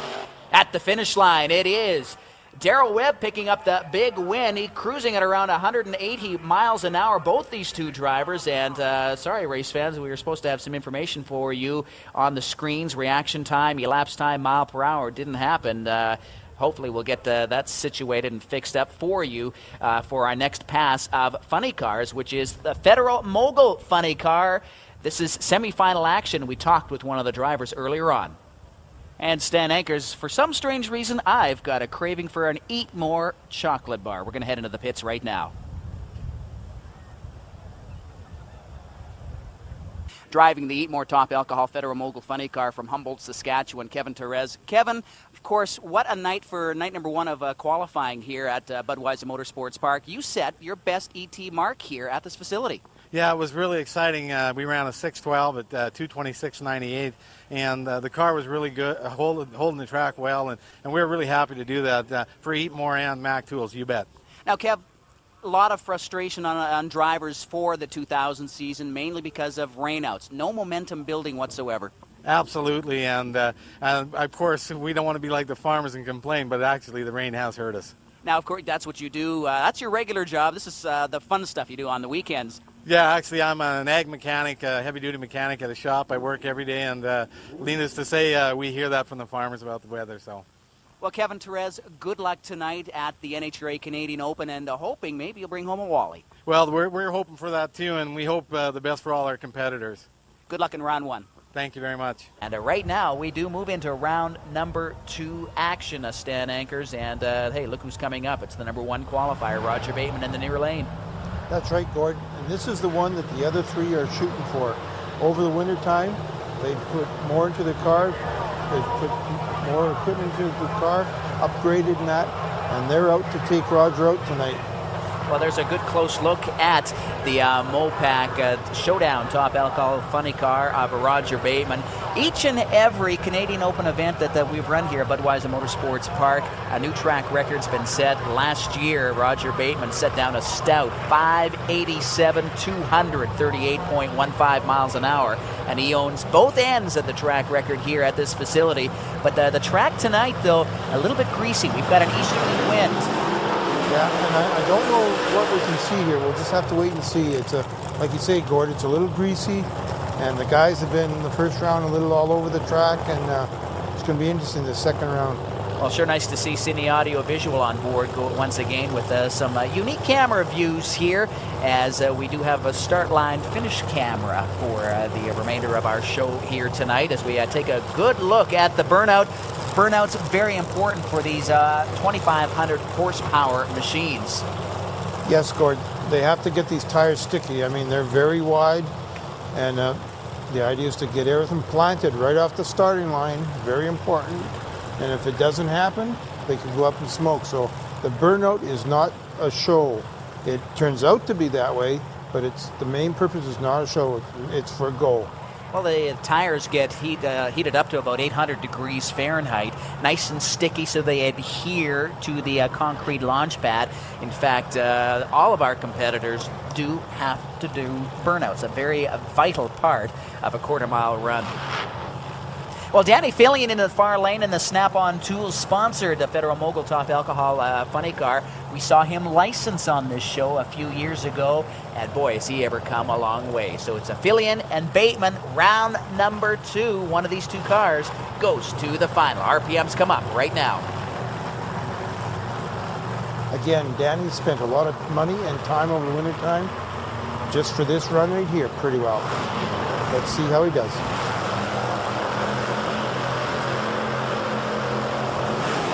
While both drivers are away, Danny Fillion cuts the better light. Reaction time, oh, so important, but Roger Bateman will get the big win, a 6:35, 226.70 miles an hour. Danny Fillion, a 6:89, had to slow her up just a little bit, 197.28 miles an hour. Well, Roger Bateman goes to the final here. That's why he's still the man to beat. You know, even though he had the worst reaction time, he's still going down the track. The driving came out, his experience in that, and he won the race. So Roger Bateman and crew will head back into the pit area and put the wrenches to that race car as they get set for final round appearance on our broadcast a little bit later on in this program. And Stan, the crowd here at Budweiser Motorsports Park, they know a good race when they see one. That's why the crowd's out tonight. Yes. As we say, look, actually, Danny Fillion had probably a good 10, 20-foot lead, and then he had to back off, got out of the racing groove a bit, and a Roger Bateman in the replay going on for the big win. Our second pairing of funny cars, we've already talked with Kevin Therese, the number 2 qualifier, taking on the number 3 qualifier, and John Evanchuk out of Edmonton. One is a 97 Olds Cutlass, the other a 97 Chevy Lumina. The Eatmore sponsored funny car against the Husky Red Wolf Top Alcohol funny car of Evanchuk. Let's watch these drivers heat up the hides, I guess we can say, Ray, with the Goodyear Racing Slicks. Yes, Gord. This should be a very good race. John, over the winter time, along with Kevin, has spent a lot of time and a lot of money, and there's been a lot of preparation in the last few days here. So, you know, it's hard to say.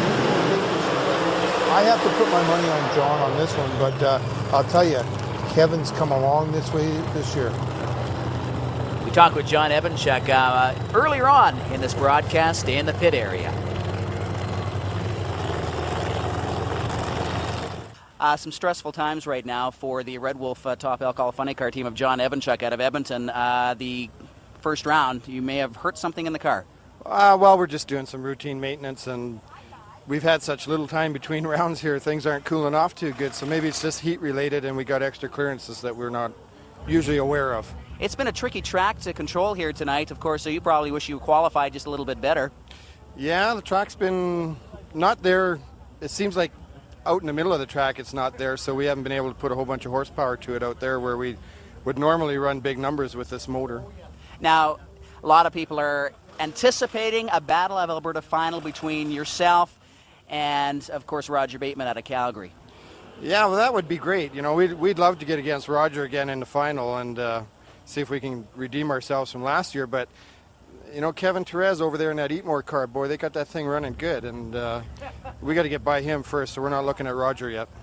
Stan, if there is ever an opportunity for an upset, this is it for Kevin Therese. He ran a 6:22 in round 1. John Evanchuk ran a 6:45 in round 1. Kev would love to put John on the trailer right now. Oh, yes, he would, Gord. And yes, you're very right. If there is an upset, this could be it. The Eatmore Top Alcohol funny car. Mac Tools, another proud sponsor in there, taking on John Evanchuk in the Red Wolf Top Alcohol funny car. The RPMs are up. Here we go.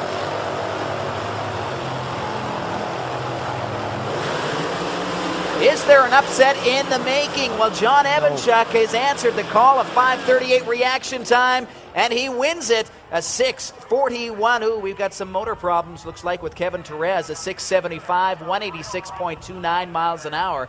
Evanchuk running 218.92 miles an hour. So he bumped up at the performance just a little bit, and enough to take out Kevin Therese out of Humboldt, Saskatchewan.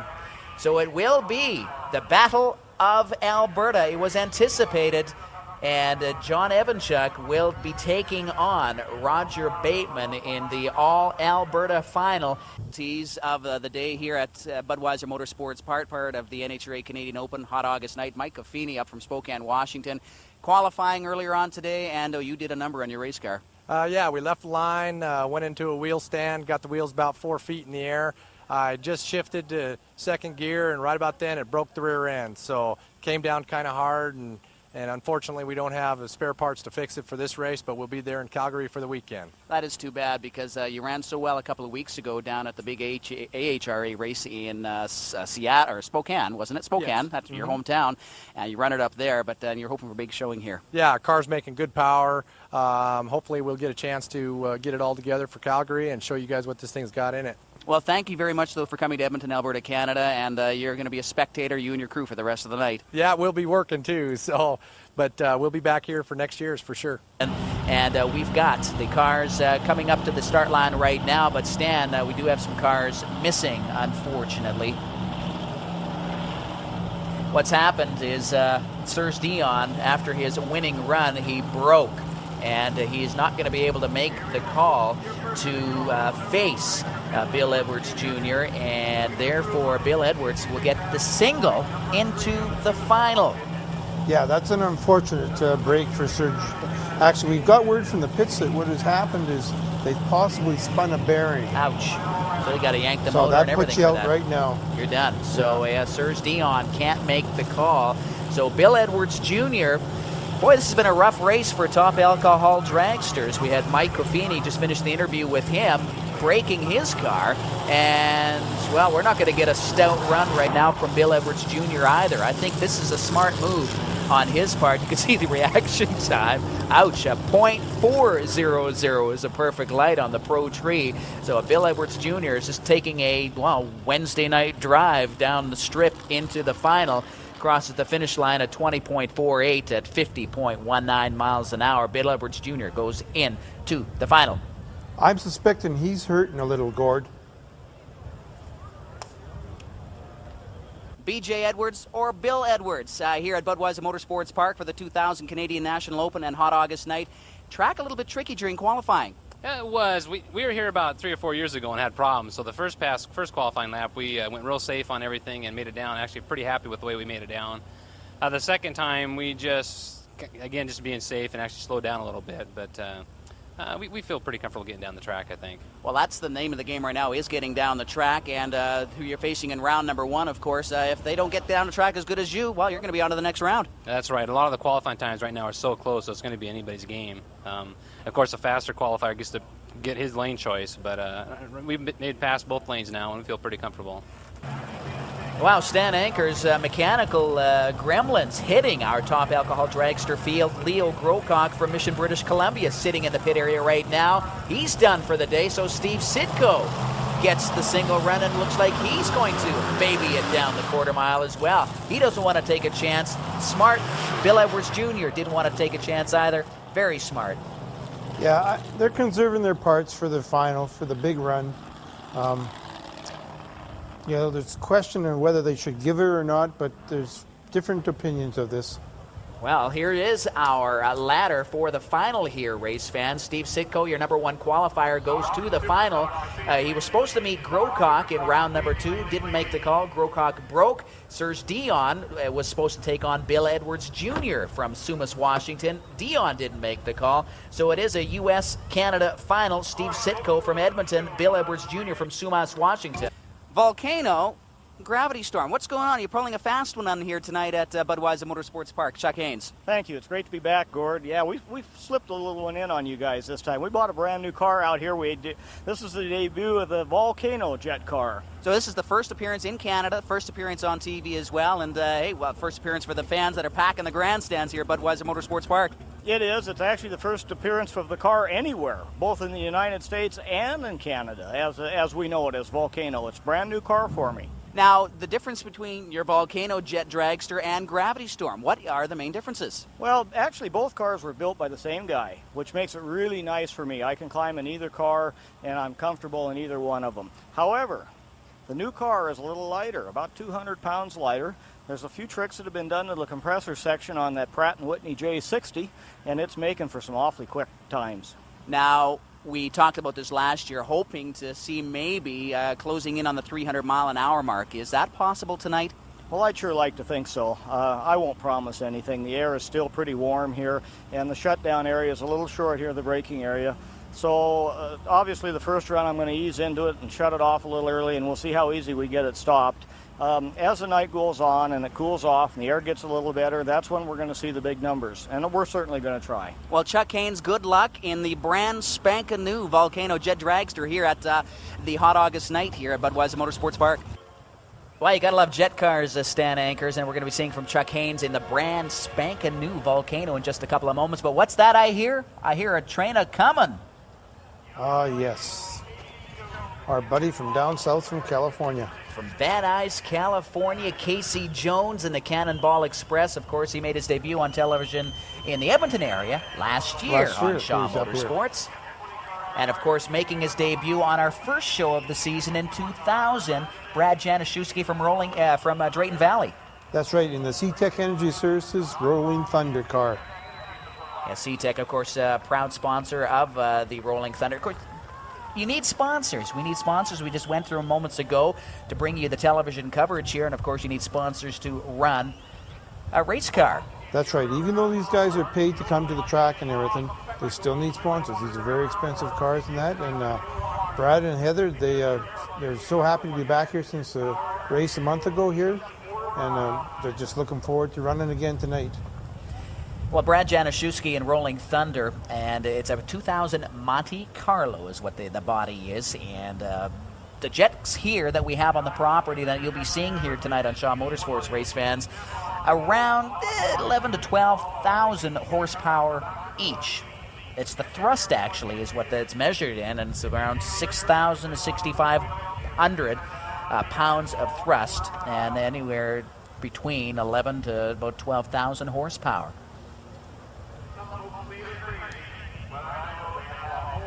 Yeah, it's just amazing what these cars are doing. And of course now this year NHRA's allowed them to run over 300 miles an hour. Before they were kept under that. And of course Chuck wants to You never know with that brand new car. Yeah. 500 pounds, 400 pounds lighter. Chuck Haynes holds the ET record here at Budweiser Motorsports Park. 5:52. Doug Doth, at a jet dragster competitor from California, ran 289.20 miles an hour here at this track back in 1997. Will we see 300 miles an hour tonight? I'm keeping my fingers crossed. My money's on Chuck Haynes in the brand new Volcano jet dragster. Yeah, if anybody's going to do it, it has to be Chuck. But Casey over here, he might have something to say about that too. He could do around 280, 290 miles an hour as well. And I was just looking at a sheet that Casey Jones handed me after the interview that we saw, or that we'll be seeing a little bit later on. And the fuel mileage is not the best in these jet cars, but 105 gallons to the mile is the fuel economy of these jet cars. We are starting up the cars right now. Let's listen in. We've got a smoke and fire show for you. Turn up the volumes on your TV at home, race fans, because here we go.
It is Brad Januszewski crossing the line, a 696, 221.45 miles an hour for the win.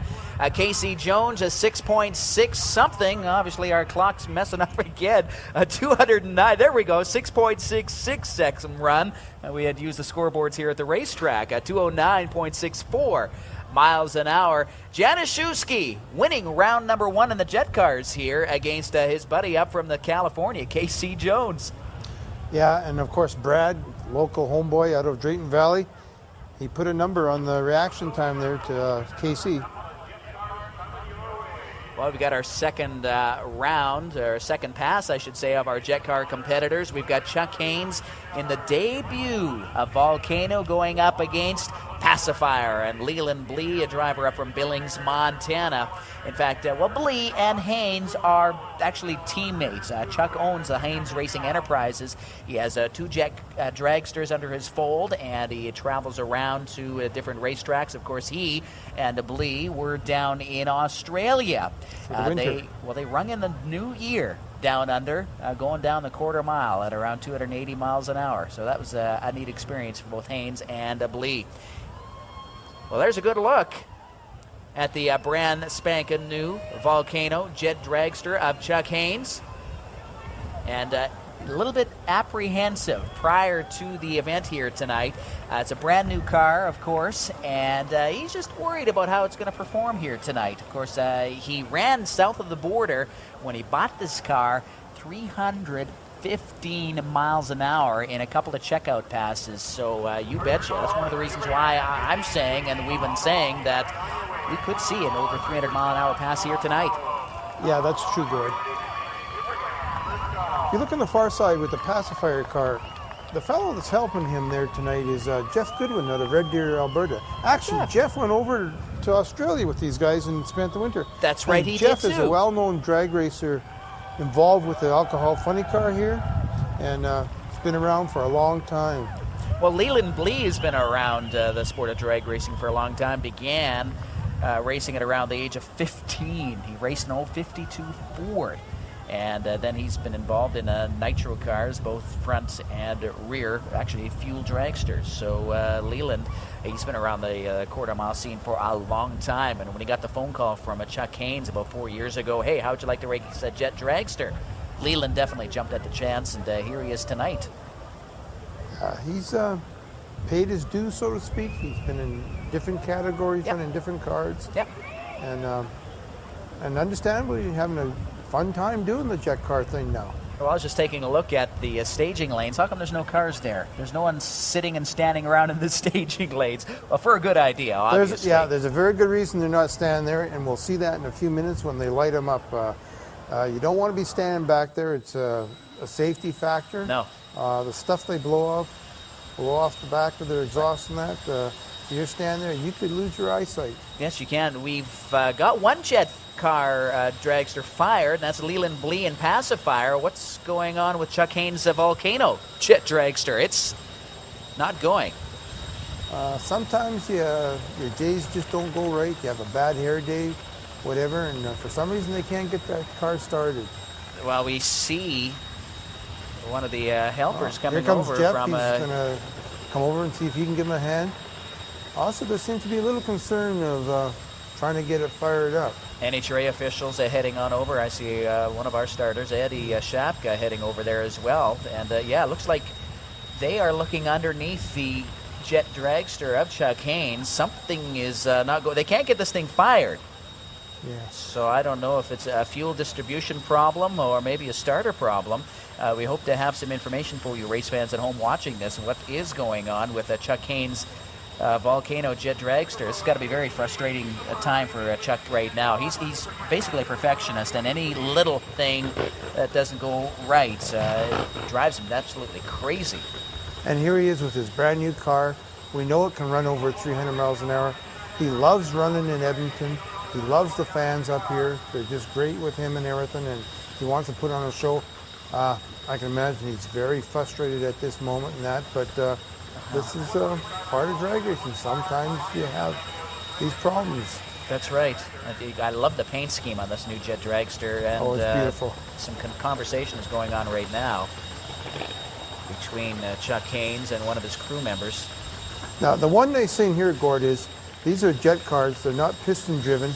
So the other jet car sitting over, the pacifier car sitting over the other, he's not being burned down. If this was a piston driven situation, they would have waved the other car ahead in already.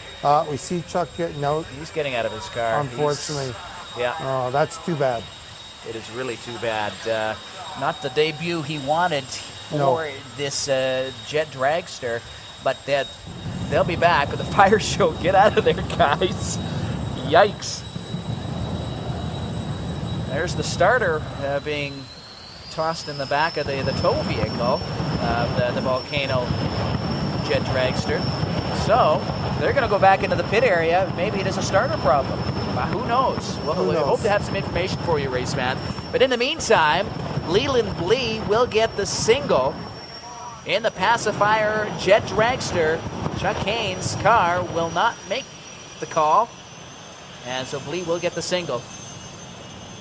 That's too bad. That's very disappointing. I was hoping that Chuck will get it straightened around for the will. next run of the night here. Indeed he will. Unless it's a major thing, he'll have us corrected, and he'll come back with more vengeance than before. Indeed.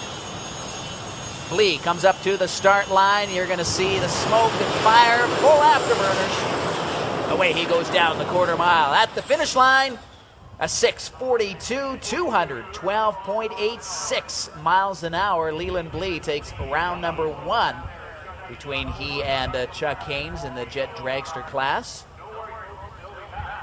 So yeah, a tough break for Chuck Haynes, but they'll head back into the pit area. We hope to see him back for round number 2 a little bit later on in this broadcast. Well, race fans at home, it's been an incredible day so far here at Budweiser Motorsports Park. The racing started at 11 o'clock this morning, and we're bringing you all the semifinals and the finals as we see the replay of Leland Blee heading down the track. We are back with more race action here on Shaw Motorsports right after this.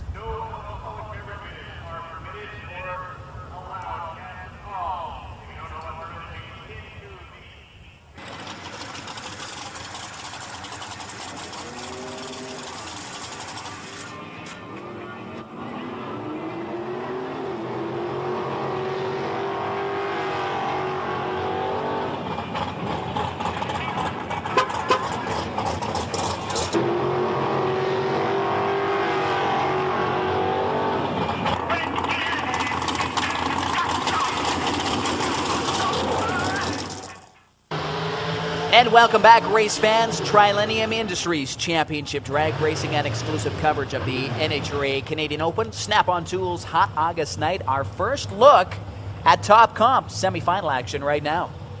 Yeah, Gord, this is a new class that they're actually, it started last year. They tried it at a couple of tracks in our division, and this year it's full-fledged in all the events in our division, and they're trying it out, and eventually they hope to make it across the whole of North America in all divisions. Typical drag racers, they want to go faster. The racers approached NHRA and said, hey, can we have this class? Here's how we'd like to do it. And NHRA said, sure, let's give it a try, and it's just working out really well. There's a good look at Brian Adams in that 96 Firebird. Adams out of Leduc, your number 2 qualifier in time trials earlier on today, taking on Kevin Bertram out of Airdrie in the rear engine dragster. Bertram, your number 4 qualifier. Dialed in, Bertram on an 812, Adams a 777. Don't go faster than that. Reaction time, oh so important. Bertram, a 5:59 reaction time. You'd think that was going to be good enough for a win. No way. Oh, no. Adams comes from behind to steal the victory away. A 7:89 on a 7:77 dial-in time. Bertram running an 8:62 on his 8:12 dial-in time. A dial-in time, Stan Anchors, that evens up the field just a little bit.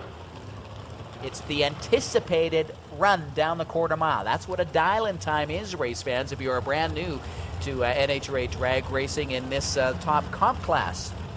Yeah. Now here we have 2 dragsters. Matter of fact, dragster that we're looking at right now, that's Brian Adams' old car. Oh, it is. That's right, too. But it's Terry Cameron now behind the wheel out of a Kalmar. Your number 1 qualifier. He went the fastest in time trials earlier on tonight.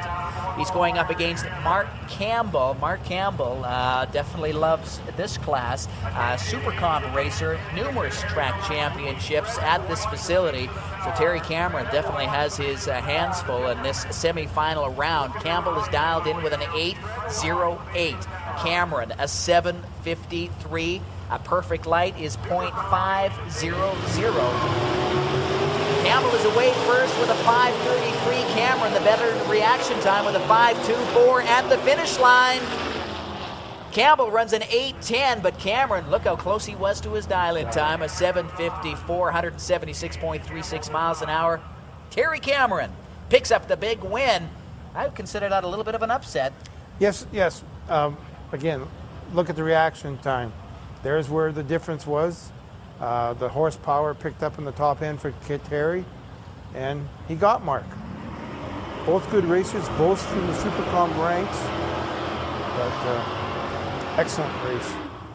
Trilennium Industries, championship drag racing and coverage of Snap-on Tools Hot August Night and the NHRA Canadian Open. Stan Anchor's joining me up in the broadcast booth. It is a semi-final time, Stan, in the Super Gas class. Yes, Gord. 2 Ford Fairmonts. One from Calgary, one from Edmonton. Well, Dave Archambault is one of the competitors up from Calgary in the near lane, and Scott Hearn in the far lane out of Edmonton. Scotty Hearn would sure love to make it to the final, but hey, just show with Dave Archambault. Reaction times on the board, a 4.62 to a 5.02 for Dave Archambault. Index for Super Gas is 10.11. Don't go faster than that. A 10.13.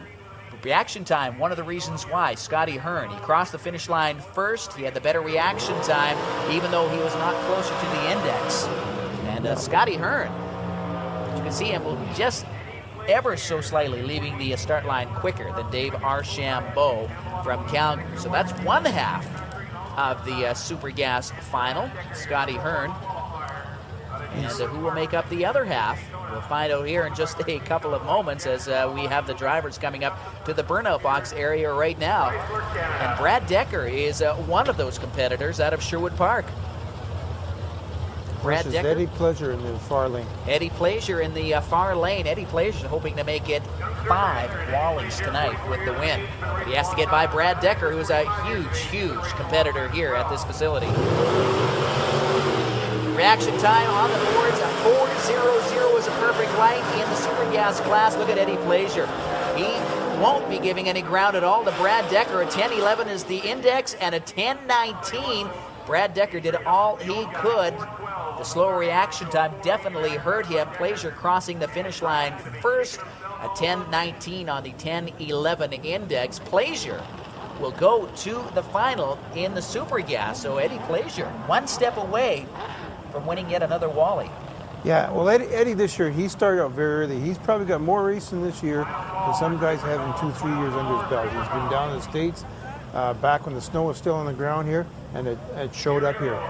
Indeed, almost a car length, actually, yeah, but a car length lead for Eddie Pleasure, winning it right at the finish line over Brad Decker. Well, you just mentioned something about snow. What is this? What is this? Yeah. Don't give your eyes a rub, folks. This is a class that's been around for a couple of 3 years now that NHRA brought in because of the popularity of snowmobiles, not only up in Canada, but in the northern states. And these guys wanted to race them, and I'll tell you, they're making them fly. This is Lance Baker out of Calgary on that 96 Formula sled, going up against Tim Ryerson from Calgary on that 78 Suzuki drag bike. So it is sled taking on motorcycle, and the sled has the quicker dial-in time, so 9.90. Ryerson moving the line first. A 4.83 reaction time, Baker. An 8.58. That's going to be almost impossible to make up that slower reaction time. Ryerson will cross the line first. Closer to his dial-in time is actually Baker, but Ryerson wins it with an 11.30. Lance Baker runs a 993, 126.83 miles an hour. Tough break for Lance Baker, but if he was a little bit quicker on the start line Christmas tree, maybe he could have picked up the big win against Tim Ryerson. Well, Tim Weed, one of the winningest drivers in these past several seasons at this facility, gets the bye run into the final. A reaction time of 5:09, dial-in time 10-second flat. He runs a 10:08 at 129.87 miles an hour. So Tim Ryerson from Calgary taking on Dave Weeb of Edmonton. Hey, a Battle of Alberta on the bikes. And we'll be seeing the final in the motorcycle class a little bit later on in this broadcast. So Stan Anchors, the sun's starting to set. As you can see, it's sort of blinding us here in the tower. Is it going to be a factor for the drivers at all? Yes, it could be, Gord. Just depending on how low it gets here. A lot of the guys have the dark visors and that. They've raced here before. They'll compensate for it. But yeah, it could possibly be a factor, but I'm not really overly concerned about it. Although maybe the drivers are.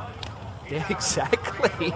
Well, Steve Adams, who has been the track champion here at this facility, he was the 1998 Super Comp champion. He's one step away from heading into the final here tonight at Budweiser Motorsports Park. This is Super Comp semi-final action. Tony Ellett in the far lane from Edmonton. A 909 is the index, and a red light for Steve Adams. So that gives the win to Tony Ellett. Tony Ellett wins and will go into the final. Steve Adams, a rare red light from him. Tough break and not the best way to end your night of racing.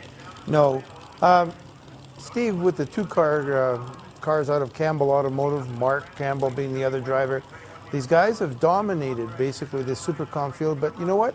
They threw the glove down. The guys have taken the challenge, and Tony's come up for it, and it's his night tonight. Well, Tony Ellett used to race a Super Pro pickup several years ago, and he decided, hey, I want to go just a little bit quicker.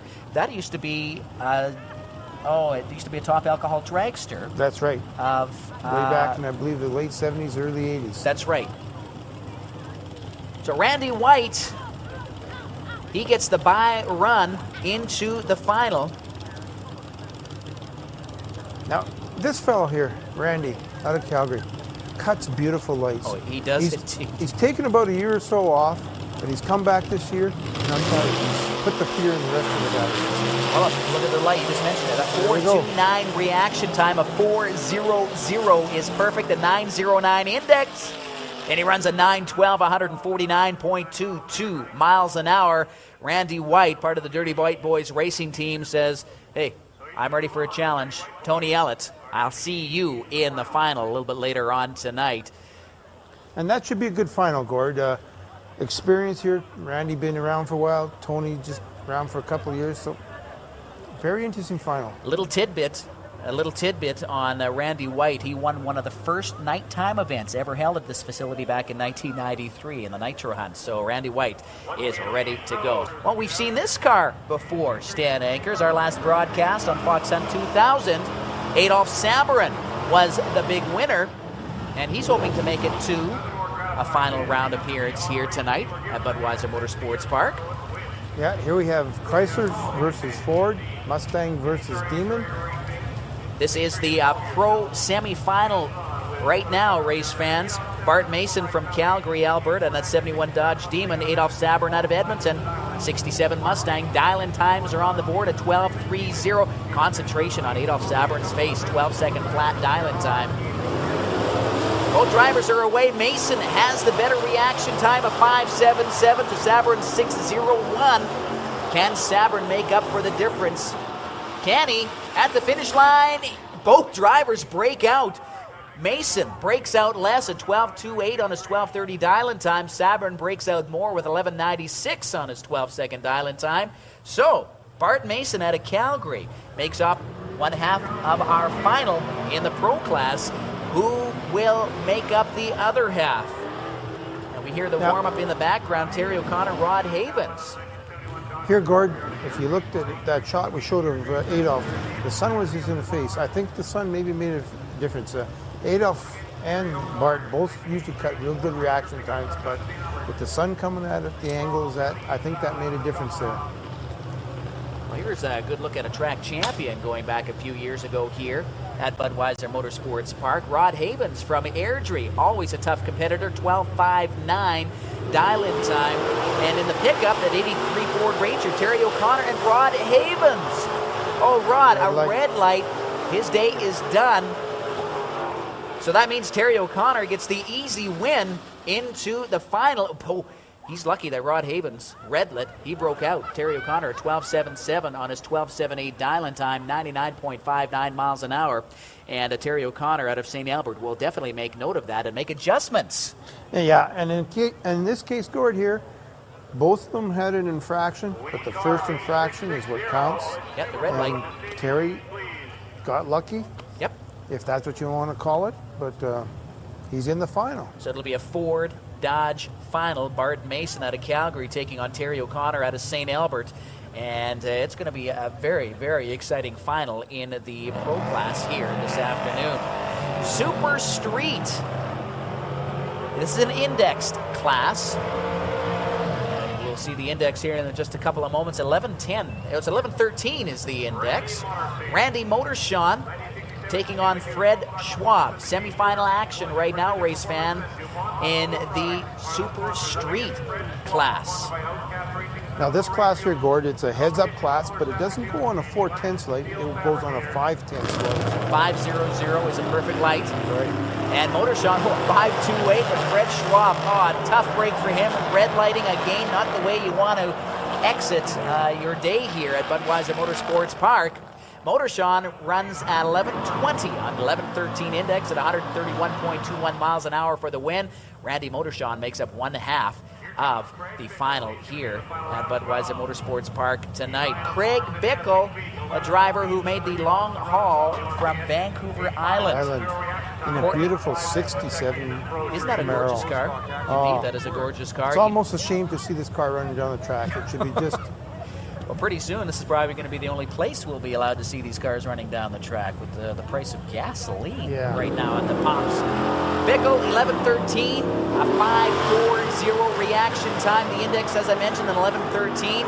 This looks like a test and tune pass for him. He's going to just see what the car will run. Yeah, he can... That's all right that he broke out because it was a single, okay? He can do that. He can red light, whatever. The only thing he can't do is cross the center line or hit the wall.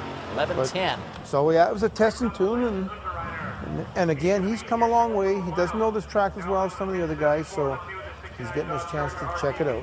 Super Pro semifinal action right now, and we've got Lance Unterreiner on the racetrack right now. He's got the bye into the final.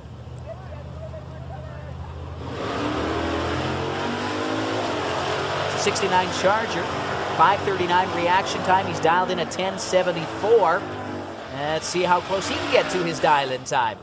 He goes faster with a 10:69 at 124.82 miles an hour. He obviously knows he was running unopposed, so maybe he's trying a couple of things out with his race car. He is. Also, what also is happening here, Gordon, with the sun going down, the air's getting better, and the guys are kind of just missing their dial-in a little. It's very hard to get that dial-in dead on where you want it. Well, he may adjust his dial-in time for his final round appearance a little bit later on in this broadcast. We'll have to wait and see if he indeed does that. But Lance Unterreiner out of Ardrossan makes up the 1/2 of the final. One of these two drivers will now go to the final, and who will it be? Gary Triffle out of Edmonton in that 71 Nova. 454 under the hood. Didn't this used to be Darrell Webb's old race car? That's right. I think it is. That's what Darrell Webb started out in. That's right. Rob Reed from Saskatoon, Saskatchewan in that 71 AMC Javelin. Dial-in times on the board. Triffle at 10:15. Reed at 10:58. Try and get as close to that mark. Don't go faster. And a red light. What's with all the red lights? I think there's part of it's the anticipation of nerves. It's a big race, very important race, and some of these guys are going further tonight than they've ever gone before. True. And the further you go, the closer you get to being in the final. Well, Triffle, this is his first final round appearance in ages. Triffle, out of Edmonton, will take on Lance Unterreiner a little bit later on in this broadcast. And our last broadcast, we had a little bit of nitromethane. Why not tonight? And one of the newer competitors in the Top Fuel motorcycle side of things. We're going to be seeing from him in just a couple of moments as we watch the replay. Gary Triffle and Rob Reed. And, of course, it's all for nothing because Rob Reed red-lit at the start line. In the far lane, it's Gary Triffle picking up the big win. And Triffle, as we mentioned, will face Udo Reiner in the Super Pro Final. One of the winningest riders on two wheels. He won 3 track championships in the motorcycle class here, 93, 94, 95. Kevin Boyer out of Edmonton took some time away from the racetrack, and he shows up at the beginning of this season with a 700 horsepower Top Fuel Harley Davidson. Here we go, Gord. Like I say, these guys, they're not content with going the speed they're going after. Nope. Well, they got to step up. And Kevin's a very good example. He took a bike that was very, very well prepared, very successful with it. But now he's gone into the Nitro Harley fuel ranks. And it's going to be a learning curve for him this year. It won't come easy. No, it will not. He's testing tuning right now because the Harley Davidson of Edmonton All Bike Drags is actually coming to this facility in a few weeks. And he's getting ready for it. Kevin Boyer out of Edmonton is going to light up the rear tire for us right now because, of course, you need traction at the start line. It's a cement concrete launch pad, and the rear tire will adhere to the surface. Let's listen in for the burnout from Kevin Boyer on his Top Fuel ride. Gotta love the sound of these bikes.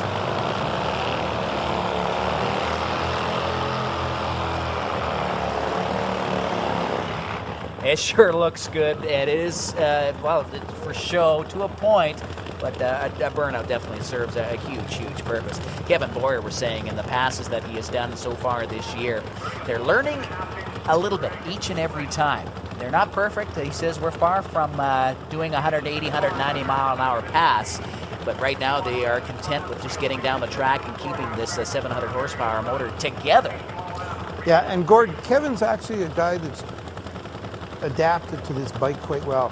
His size, I mean, he's going to have to fight this. He'll make it look easy. He's going to fight it, and he's got the size, the strength, and everything, and he'll do good. I see great things for him in the future on this bike.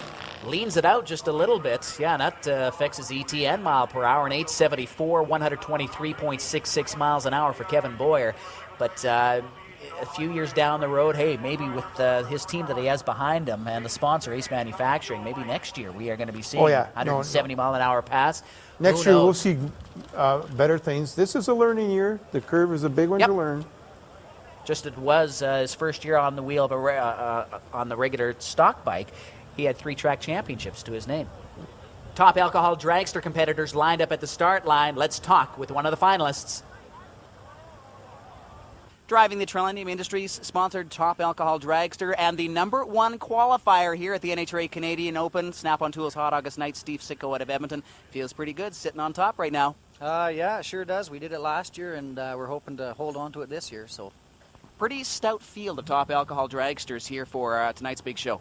Yeah, it's nice to see. It's been a few years since we had a full field of cars, and it's going to be fun racing them. Of course, last time Shaw was out, you did have some mechanical problems with the race car, like an $80 part, I guess, is what did you in for the night. Things running very, very stout so far. Yeah, we're just playing it safe and trying to battle of the fittest is what I'm calling this today. Whoever lasts the longest is going to win the race. So.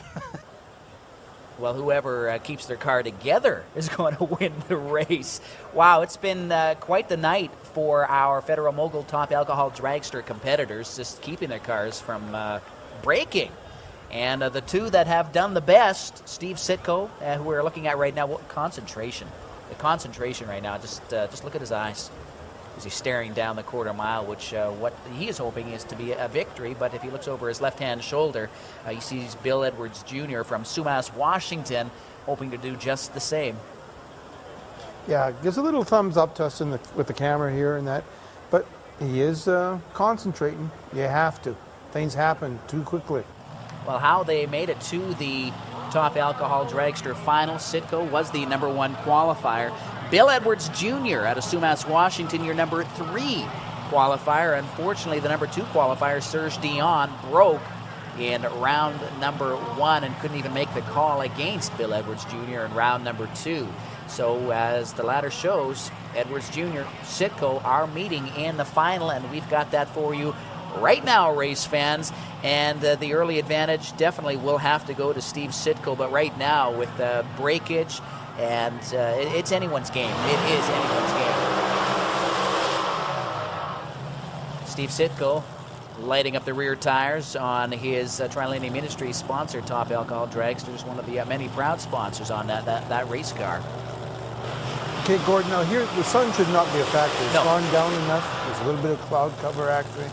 So the sun should not affect them with the tree. So Bill Edwards Jr., this is another American, a Can-Am final, I guess if we can call it that. So Steve Sitko out of Edmonton, Bill Edwards Jr. from the state of Washington. Martin Sjogren, hoping he's got the tune-up right for Sitko's race car. Yeah, even though Sitko's from this town here, Steve's from Edmonton and that, lived here all his life and that, his brother Kenny's involved with Serge Dion and the other That's right. Top Alcohol car. He wants to win it. You know, he wants to not have the Americans come up here and upstage him or anything like that. So we should have a very good race here. Oh, look at we got a big storm coming in. We keep that quiet for now, but that's quite the thunderhead as we look west down the quarter mile over the packed grandstands here at Budweiser Motorsports Park.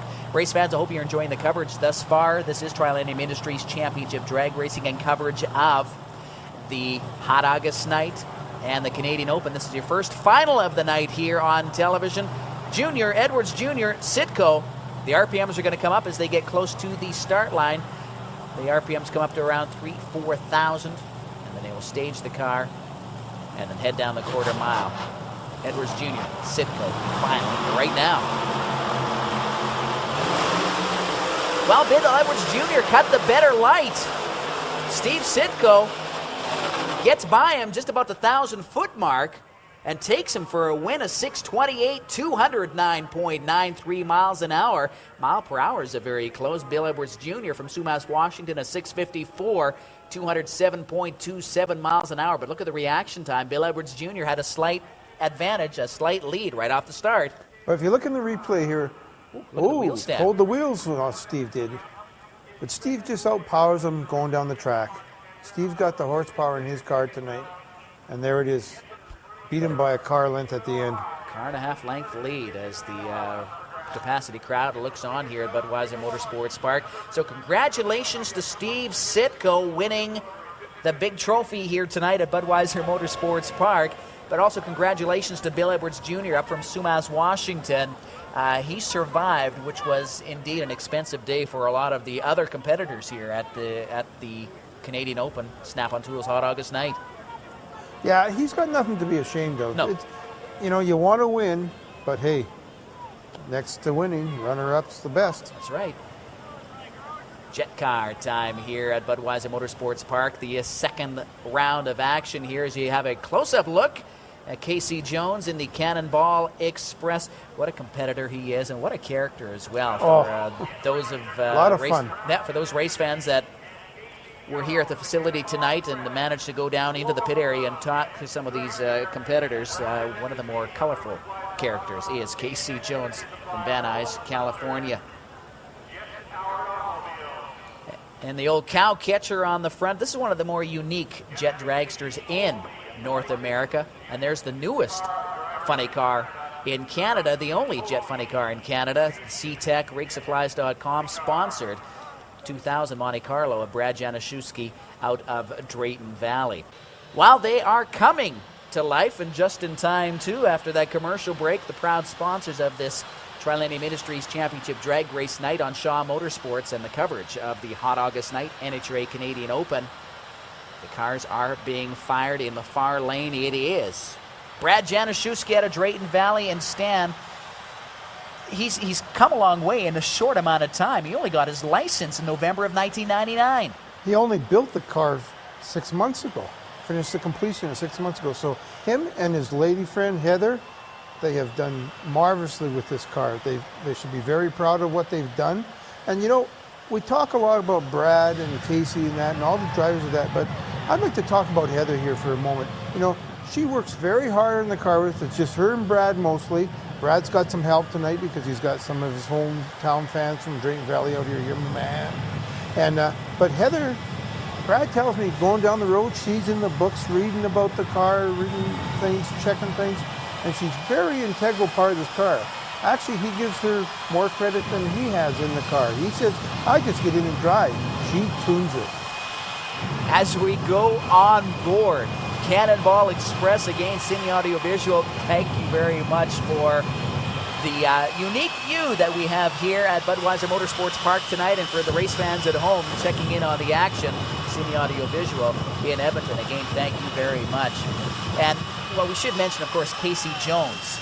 He helped Brad Januszewski get his exhibition license. And Casey Jones, what a competitor. What a character, I guess. You have to be to drive a choo-choo train cruising at about 260, 270 miles an hour. Casey just enjoys life to its fullest extent. He does. He does indeed. Well, the driver's going to come up to the start line. You're going to see, as we have this rather unique finish line view, we're going to carry the finish line view all the way right to the finish line, race fans, from this camera vantage point. Cars will come up to the start line. You'll see the pre-stage bulbs illuminate on the Christmas line start tree. That means the drivers are about 6 inches away from having their wheels directly on the start line. They will move that 6 inches to illuminate the second level of bulbs, and away they go. Oh, Casey Jones cruising 270 some miles an hour for Casey Jones. Brad Januszewski around 235 miles an hour. Odd man out here tonight at Budweiser Motorsports Park, Snap-on Tools Hot August Night, and Brad Januszewski, you're the only Jet Funny car here up against 3 Jet Dragsters. What's going on? That's right, Gordon. Usually we race the Jet Dragsters. Richard Smith and I are the only 2 funny cars in the Pacific Northwest or in the West Coast. Now, Richard Smith, driver, the Warhawk. That's correct. So he had another date for this particular day, and we're out racing the dragsters. We do it quite frequently. Now, the disadvantage, I guess, with the funny car is you got to cut just a little bit more wind than do the dragsters who slipstream down the track. That's right, Gordon. That's add the weight of the body and everything else. It's like it has a lot less aerodynamics. So what I try to do is get out on them a little quick, try to leave on them and make them catch me. iTech, proud sponsor of your Jet Funny car. What do they do again? C-Tech Energy is a rig supply and manufacturing company, and they have some service rigs. And we just now welcome rigsupplies.com on board for the rest of this year, and we're looking forward to good things from them next year.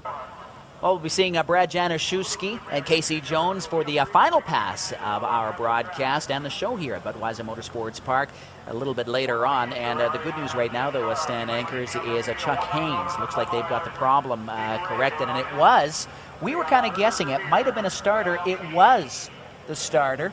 And so what they've done is they've had to do a little bit of tinkering in the pit area in between rounds to get the starter to actually spin and get the turbines of these jet motors engaged and rolling to fire this race car. So that's good news for Chuck Haynes and the crew of the brand spanking new Volcano Jet Dragster. Of course, the car that's running very well is in the far lane, and that's Leland Blee in Pacifier. Both these 2 drivers from Billings, Montana. And we're going to hear the whine of the turbines here in just a couple of moments.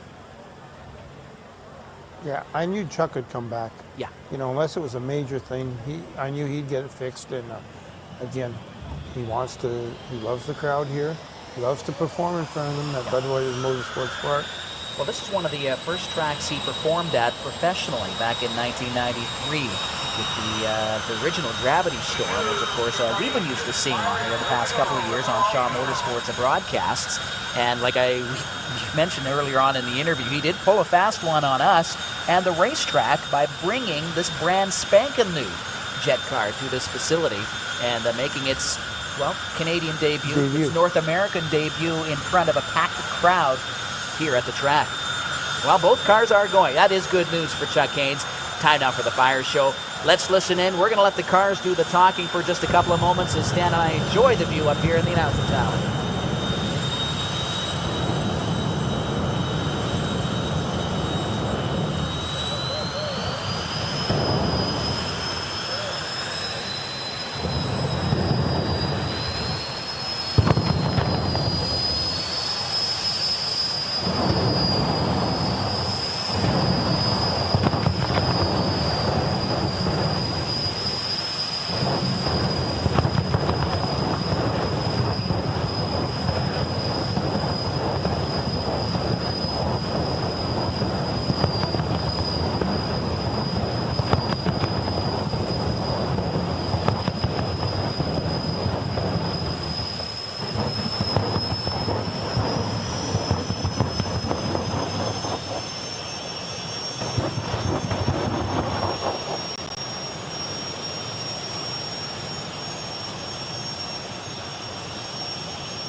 And Leland Blee takes out his boss again, a 6:28, 140.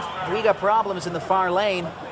Leland Blee goes off into the sand trap area, Stan Ankers. Yeah, the safety crew up at the top end saw he was going too fast. Decided to put him in there instead of him trying to make that corner. Just safety fast. Everything looks all right though, Gord. That's good, but an 8:37, 172.5, 1 miles an hour for Chuck Haynes. The ET off just a little bit, but the mile per hour sure beats his first pass, which was 0 on both sides of the fence. Yes. But I'm seeing a ton of smoke billowing up behind Chuck Haynes' car. I never saw any flame. Yeah, so Chuck again must be having the new car blues in Edmonton here, unfortunately for him. What's happened to, well, one of the reasons why I think Leland Blee went into the sandbox area, where they got the car out now, but I think he had problems with the chute. The chute did not fully deploy, actually, on that pass. Let's watch that a little closer here. This may be the reason why. Here we go. There's the chute being deployed into the flame. He burned out a couple of panels on the chute, and that definitely will affect your ability to slow down. So a tough break, and we've got all the finals coming up for you next. We've had the top alcohol dragster final. The rest of the field next. Our second final of our broadcast on the track right now. This is the Sportsman ET final. In the far lane from Custer, Washington, it is Chris Brandt. He's dialed in with a 13.64. Brian Shaka from Hinton, Alberta, dialed in with a 15.34. Brandt has the better reaction time. Brian Shaka will be better looking over his left-hand shoulder because Brandt just might track him down at the finish line, but Brandt slows up. He slowed up to a 13.76 on his 13.64 dial-in time. Brian Shaka crosses the finish line first, closer to his dial-in time, and that's all you need for the big victory, the big W. Brian Shaka wins it. From Hinton, Alberta. Yeah, all you have to do is the math there. Brian was a little late, but he caught up to him and did it better close to his dial-in, and that's why he won. So about a car length, oh boy, car length victory there for Brian Shaka from Hinton, so he is your sportsman winner here tonight. Time now for the Pro ET final. We saw the semifinal just moments ago, and here are your finalists. Driver from Calgary in the far lane, then at 71 Dodge Demon, it's Bart Mason warming up the hides on that 83 Ford Ranger. Terry O'Connor out of St. Albert.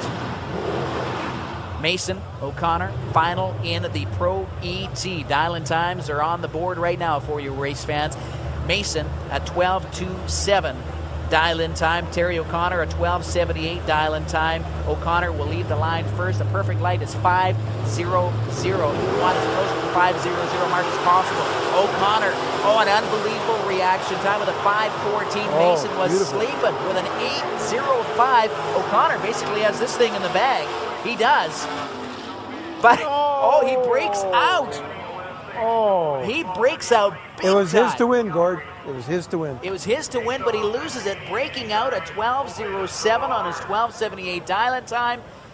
Bart Mason will say, thank you very much. This was not mine to win here tonight, but that's part of bracket racing, where the slower vehicle can pick up the big win.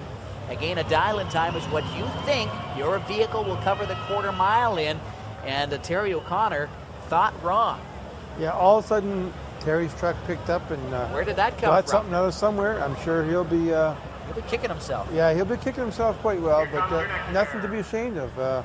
Runner-up. Congratulations, Bart Mason out of Calgary, Alberta, winning in the Pro Final here tonight. Let's move it up just a notch to the Super Pro Final. You can see on the windshield there, a 10.68 dial-in time will be displayed on the finish line scoreboards for the race fans in the grandstands, and for you at home, it's on the screen. Lance Reiner from Ardrossan, that 69 Charger, taking on Gary Triffle out of Edmonton. 10.15 dial-in time for Triffle. I think this is the first round appearance, or first time appearance in the final round for both these two drivers. That's right, you're correct. Yeah, they've been racing for quite a while. First time they've been in the final in a big race. On TV. Red light, Reiner. That gives the win, the blue W to Gary Triffle out of Edmonton, a 10:15 dial-in time. Let's see what he runs just for the heck of it. A 10:25, 133.13 miles an hour. His reaction time, though, Triffle is very fortunate that Underwriter red lit. But Triffle is your Super Pro winner here tonight at Budweiser Motorsports Park. Yeah, a little bit of the nerves for Lance, and I'm sure he was very tense behind the wheel. It'll be interesting to get an adrenaline meter on these guys when they It's off the scale. It's off the scale, but a driver who is cool as a cucumber in any particular race, 5-time track champion in the far lane out of Sherwood Park. It is Ed Matajewski in that 71 Nova, sponsored by Competition Chev Olds. In the near lane from Millet, it is Ron Scott in that 68 Camaro.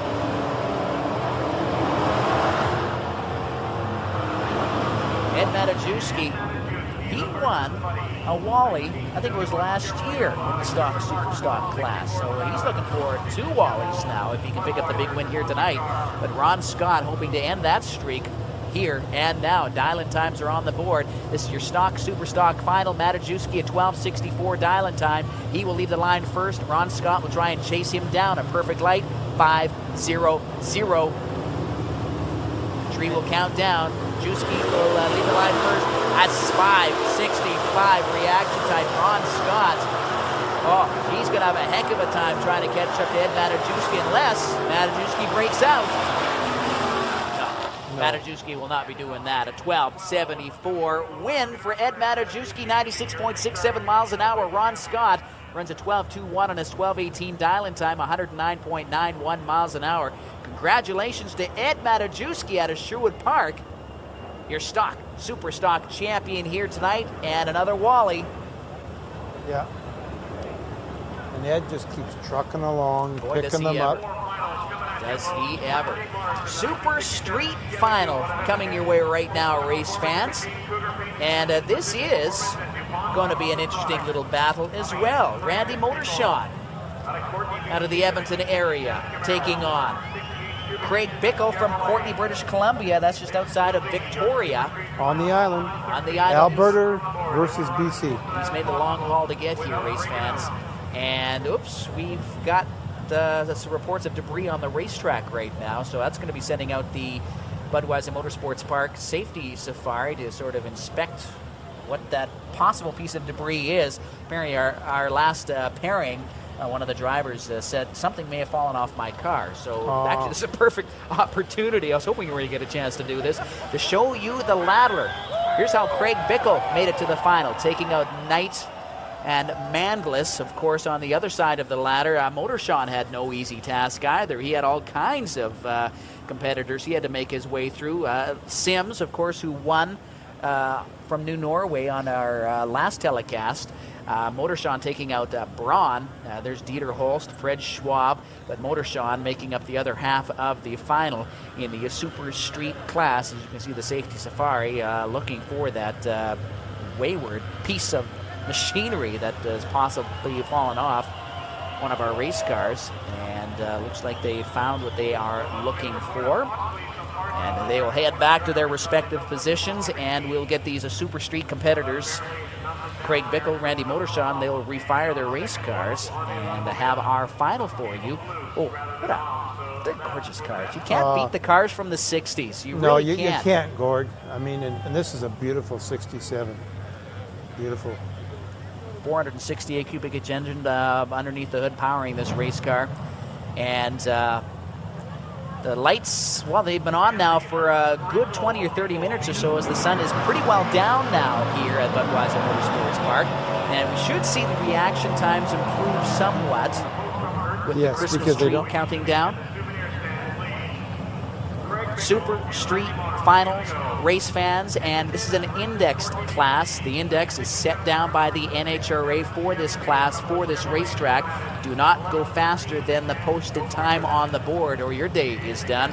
Randy Motorshot, Craig Bickle definitely know that. They've got their cars set up, and they are away. Bickle with the better reaction time with a 5:49 to Motorshot 6:24. They cruise down the quarter mile. Index is 11:13. Randy Motorshot breaks out with an 11:10. He is your runner-up in the Super Street class. Congratulations to Craig Bickle from Courtenay, British Columbia, winning the Super Street class here at Budweiser Motorsports Park tonight. Close race, but a breakout. The temperatures are cooling off too. Yeah, and Craig had the better reaction time here, Yep. but Randy really started to come on. And Well, he had to make up for the slower reaction time and couldn't do it. He breaks out trying. That's why the reaction time is so important at the start line. A lot of the times the racers won or lost right at the start line. This was not the case in this event, as Motorshawn just about did it, but he broke out. Super gas final time now, race fans here at Budweiser Motorsports Park. And we talked about Eddie Plaisir earlier out of Edmonton. He's got 4 Wallies. He's hoping for his 5th year tonight with a win. Scotty Hearn in the far lane, hoping to be the big champion here tonight as well. And here we've got probably the 2 best at this point in time super gas racers in Alberta, if not Western Canada. Well, Eddie Plaisir qualified number 10 in qualifying earlier on tonight. Scotty Hearn qualified number 4. So your number 4 qualifier taking on your number 10 qualifier. The index is on the board at 10-11. Again, don't go faster than that. Pro Treat 4.00 perfect light. A 4.70 for Scott Hearn. He's got the early advantage as these 2 drivers head down the quarter mile up to the finish line. And Scott Hearn breaks out with a 10.09. Eddie Plaisir, look at he slows to a 10.18 on a 10.11 index. Again, it was Scott's race to win. It was indeed. We see this has happened a couple times tonight now. A tough break for Scotty Hearn. Super Comp final time now, race fans, and well, a driver looking for his first win, going up against a driver who has won a nighttime race here before. So Tony Ellett in the far lane, Randy White in the near lane. Tony Ellett out of Edmonton.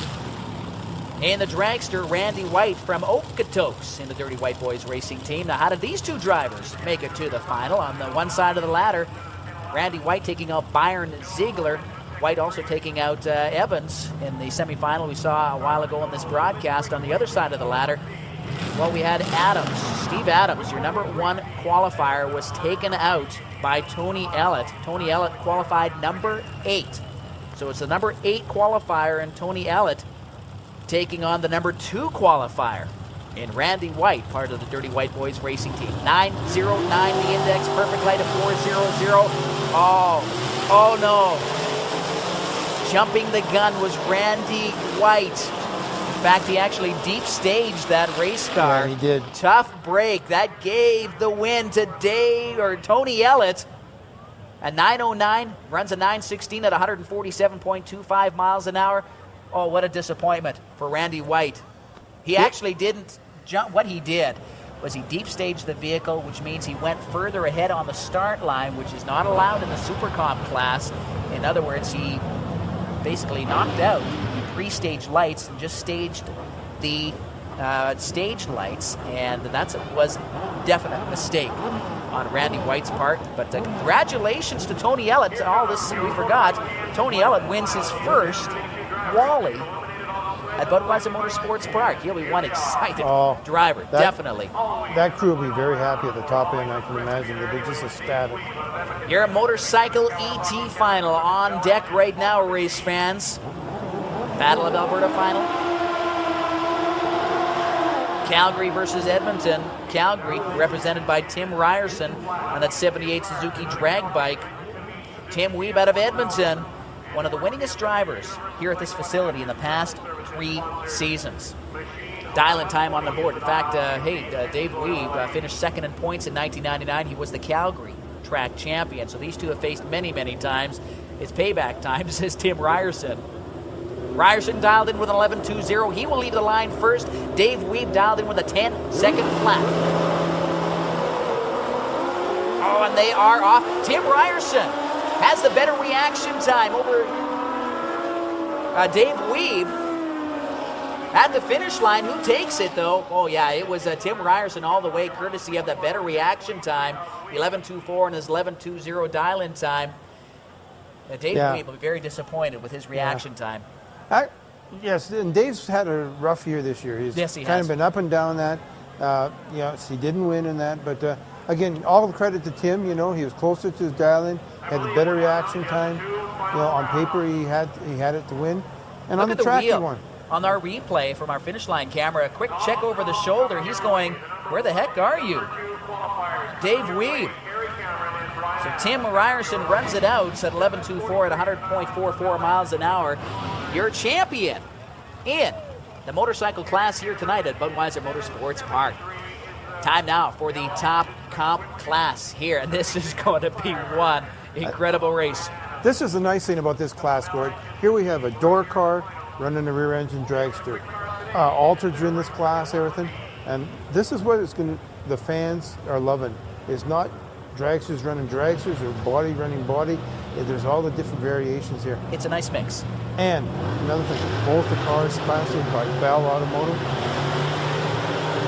Some good engines. By the way, this is your number 1 qualifier taking on your number 2 qualifier, Terry Cameron in the dragster, Brian Adams in the Firebird. How did these two drivers get to the final? Well, here's what happened. Cameron taking out Steve Flasher from Whitecourt.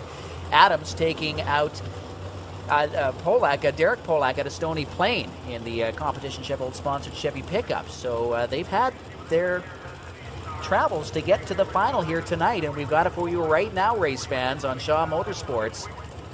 Again, this is Trilenium Industries Championship drag racing and coverage of Snap-on Tools Hot August Night, the Canadian Open. This race is for the Wally. Terry Cameron has the quicker of the two cars, but not by much. Cameron again in the dragster, Adams in the Firebird. We'll have the dial-in times. Cameron is dialed in with a 7:43, Adams a 7:73. And there we have it for you on the screen right now, race fans. So Adams will leave the line first, closely followed by Terry Cameron. Final top comp right now.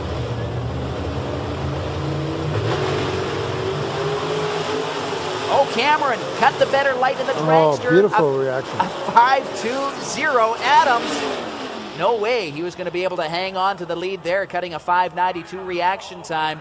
A 7.56 on a 7.43 dial-in time for Cameron, an 8-second flat on a 7.73 dial-in time for Adams. But the reaction time definitely hurt Brian Adams. As we see the replay at the finish line, Cameron nails him at the 1,000-foot mark, passes him right at the finish line for the big win. Snap-on Tools Hot August Night's number 1 qualifier in the top alcohol funny car class, Roger Bateman up from Calgary. Roger, you ran an incredible run in your qualifying, and then it's getting downright ugly out there as far as getting this car down the track straight. Yeah, we're struggling a bit. Even the first run, even though the number was good, then it wasn't a great run. We were all over the place and rolling the car around. So we got to fix something.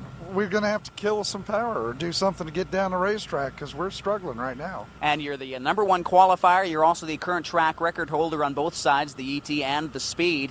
And, well, when it cools off a little bit here tonight, you just never know. Maybe we'll see some of that speed return. Well, I don't know. We haven't got a good grip. Some other guys are doing a better job right now. We have to put our heads together and come up with a fix for this. The early indication from race fans is we're going to see a battle of Alberta drag racing style between you and John Evanchuk. That's a possibility here tonight. Oh, definitely. John's been good everywhere we've gone recently. He's made some real positive moves. He's getting harder to beat. Well, one thing that Roger Bateman does not want John Evanchuk to do right now is beat him in this final round because, hey, this is for all the marbles. Yeah, Gord, ever since John's come into this a few years back, 4 years ago now, Roger's helped him along in that, and they've become very good friends. But right now, the friendship is out the door. Yeah. It's Roger's first man pretty down well the other owned. end. Roger's owned this event these past several years. Of course, he owns the track record here in the top alcohol funny car class. He seems to reset the mark each and every year. It's burnout time.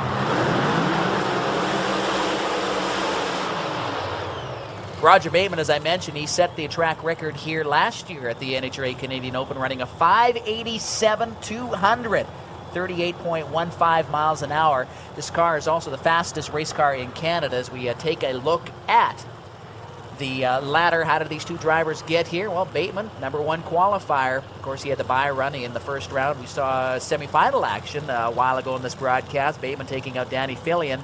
Evanchuk, your number 2 qualifier, makes it to the final and he's taking on Roger Bateman. As I mentioned, Roger Bateman, the fastest top alcohol funny car in Canada. And boy, Bateman has a busy schedule. Of course, he's going to wrap up his race season November 9th through the 12th down in Pomona, California for the NHRA World Final. So look for him maybe on a TNN broadcast near you. But Roger Bateman taking on John Evanchuk. Evanchuk, of course, Edson Freight Lines, Edmonton Peterbilt Trucks, Husky Oil, some of the proud sponsors on that Red Wolf Top Alcohol Funny Car team. Both these two drivers each around 2,500 horsepower. So we got about 5,000 horsepower coming up to the start line right now. Now, John here's been around for a long time. He's been running the alcohol funny car here for 4 years, but John's been around back since the 70s. He was involved with the Top Fuel car back then. A few years ago, he's involved with Darrell Webb with his alcohol funny car. And he made the big step, and John's progressing. And, I was there when he ran this car down the track the first time, and I hope I'm there when he wins the big one. Well, down in Seattle a few weeks ago, he managed to take out the #1 qualifier, too, Bucky Austin. Bucky's nephew. Bucky's nephew, right. Pat Austin. Pat Austin. There we go. We knew he'd come to us. Well, Bateman, he just treed John Evanchuk with a 5:07 to a 5:63 reaction time. Look at the ET difference. A slower ET wins it. Bateman, a 644, 215.72 miles an hour. If he didn't have the horsepower and the traction, that would have been a win for John Evanchuk. If the track was, say, 20 feet longer, the wind light would have been shining in John Evanchuk's lane. Oh, man. Again, another learning experience here, as you see, getting out of the groove a little bit. Well, again, the left lane's a little sloppier, so to say, yes, than the right lane. And John hit that bump, and of course, when he hit that bump, the tires release and the RPM. So actually, John did a very good job of driving that car there. Ran this year, like you were saying a little earlier, he ran his first 5-second run, 5:96. Seattle taking out Pat Austin and beating Bucky Austin in the next round. Yeah, two big heavy hitters in that class. So boy. John's come a long way, but he'll do her. I bet you he will. Another guy that's hoping to do her is Kevin Boyer. Over that Top Fuel Harley Davidson. His last pass, he leaned out the engine just a little bit as he crossed the finish line about 135 miles an hour. About 700 horsepower. These engines pump out. Ace Manufacturing, one of the proud sponsors on this ride. www.teamaceracing.com. He's got his own personal website, as do a lot of our competitors. Actually, the Budweiser Motorsports Park at www.budpark.com have links to a lot of competitors that race here at the track. Kevin Boyer doing a test and tune pass. Let's see what he does. Well, much to the disappointment of the crowd, going ooh and ah, Kevin Boyer doesn't do much. But, he launched very hard. Obviously, something broke. Yep. Very wisely on his part, thinking maybe he might be losing oil. Yep. Pulled over the side. Very good move. Veteran move. Exactly.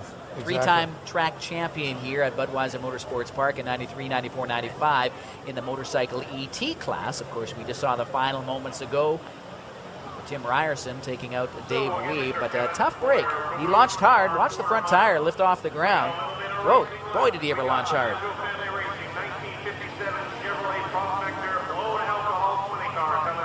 So while we wait for Kevin Boyer to have some help, and we're moving his Top Fuel ride off the quarter-mile strip, is where we're at, Budweiser Motorsports Park. Welcome back, race fans. Tri-Lane Industries Championship drag racing and coverage of the NHRA Canadian Open. Snap-on Tools, Hot August Night. We got the Jets standing by. We've got pro alcohol funny cars coming your way right now. And the first pass, excellent pass to kick off our show. And we've got Jay Maggio in the far lane in that beautiful 57 Chevy Pro Alcohol Funny car. Darrell Webb in your lane here in the 82 Corvette. Known as the king of burnout, he's showing you why.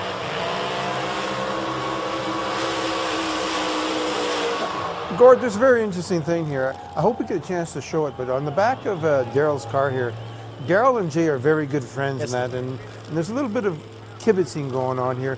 On the back of his car, there's a license plate And it's a little shot at Jay here, and it's a little challenging. It says, "By Jay." Oh, I hope and we get a course, shot of that. Well, I was there at the car show when they unveiled it to Jay. And you know, Jay is a pretty good talker, but I'll tell you, for a few seconds, he was speechless.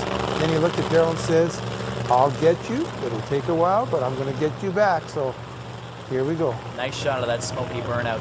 And one of the charities that Daryl Webb is true to his heart. He's got teamed himself up with the Kids for Cancer program. I think it's like $5 a foot for a burnout.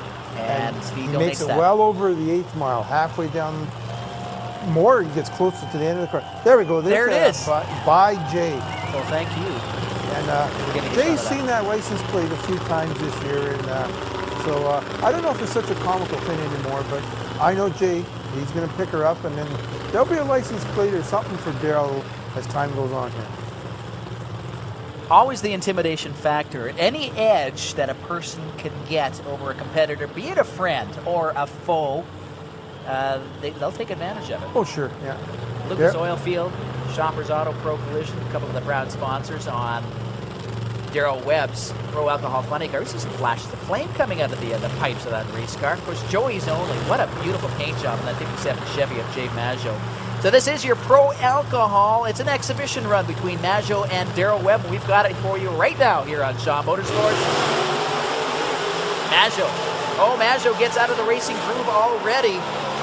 Daryl Webb will win this, running a 780, 174.85 miles an hour. Maggio coasts to an 1193, 83.33 miles an hour. Well, he got to see the license plate again. But very, very wisely on Jay's part, Yes. okay? Instead of keeping your foot in it, putting it into the wall or hurting yourself, he'll come back for another day. You know, it's no use... Yeah. No use scraping up the paint a little bit. Oh, he did a wonderful job avoiding taking out the 330-foot marker as well. So Jay Maggio and Daryl Webb. Daryl Webb picks up the big win. Congratulations to you guys. We'll see you at future broadcasts here on Shaw. Second consecutive Hot August night here at Budweiser Motorsports Park from Van Nuys, California. Casey Jones suffering a little bit from the flu here tonight. Yeah, obviously you can hear my voice is a little bit rattled, Gordon, but it's really good to be back here, and it's good to see you again, sir. Well, it's good to have you back, and of course, what an incredible smoke show, fire show, your first pass of the night. Got a little bit more of that tonight as the sun goes down. Oh, it's only going to get better as it gets a little bit darker here, but I think the people were plenty impressed with what we already did for them, and get on out here and see us do it again. Well, indeed. Now, tell us a little bit about your Cannonball Express for those of you who are watching at home who may have not seen your jet dragster before. Well, it's a J34 Westinghouse motor. This motor was built back in the early 50s. It was used in a Korean War fighter called the Banshee. We've designed our car to look like an old-style steam locomotive. It's got a cow catcher on the front, and an operating smokestack, and an engineer's cabin in the back, and it's a lot of fun. Plus, it goes pretty good, too, for an old choo-choo train. Oh, indeed it does. Casey Jones, go get him in round number 2 here tonight at Budweiser Motorsports Park. We're looking forward to it. Brad's doing an excellent job, and you know, this is his hometown track, and he's definitely gunning for us, so we got to be sharp tonight. Well, the action is going to get hot here, race fans, in just a couple of moments. We've got the final 2 passes of our jet car competitors here tonight. Stan Ankers joining me up here in the broadcast booth. We've actually asked a bunch of our winners from earlier on in this telecast to gather down in the staging lanes, and you in just a couple of moments are going to run on down there and grab some interviews with our winners, and be careful going down those steps for me, would you? Yeah, it's a long fall from the top here. Oh, is it ever? There is a good shot of the C-Tech Rolling Thunder Jet Funny Car. Brad Januszewski out of Drayton Valley, again Canada's only licensed Jet Funny Car pilot. This is Canada's only Jet Funny Car also, and just based in Drayton Valley. So this is literally his home track. In the near lane, Casey Jones and the Cannonball Express. And race fans, actually he's out of Van Nuys, California, and Stan, you wanted to say something? Yeah, if you take a look at Casey's car, it's basically a replica of an old steam train, and a cow catcher on the front, stuff like that. Stan Ankers, you go down to the start line and arrange for the interviews, okay? And we'll talk to you in a bit to wrap up our show.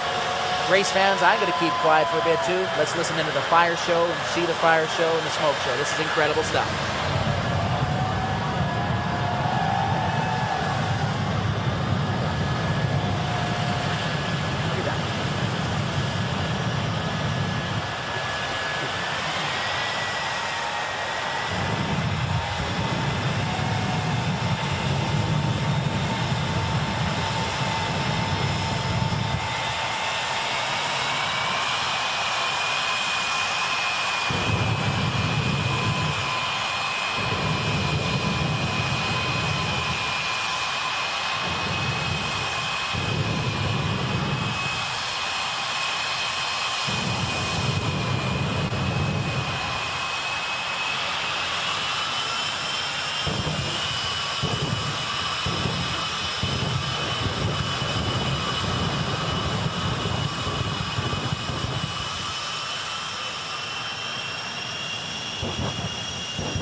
Brad Januszewski. He had a slower reaction time, but he runs a 6.66 second run, 228.31 miles an hour. Casey Jones from Van Nuys, California, actually slowed. He ran a 7:08.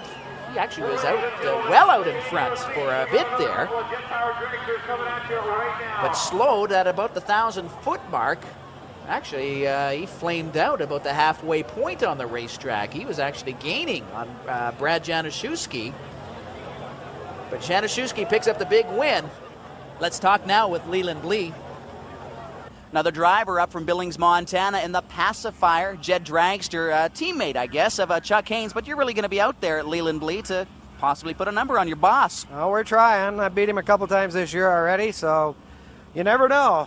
New car is awful fast. I don't know how I'm going to do that, but I'll have to do it on a tree, I guess. You've been running this car for how many years now? About 4 years now. And it's been a lot of fun. You've been to many, many places. Name some of the places you've actually traveled being associated with the Haynes Racing Team.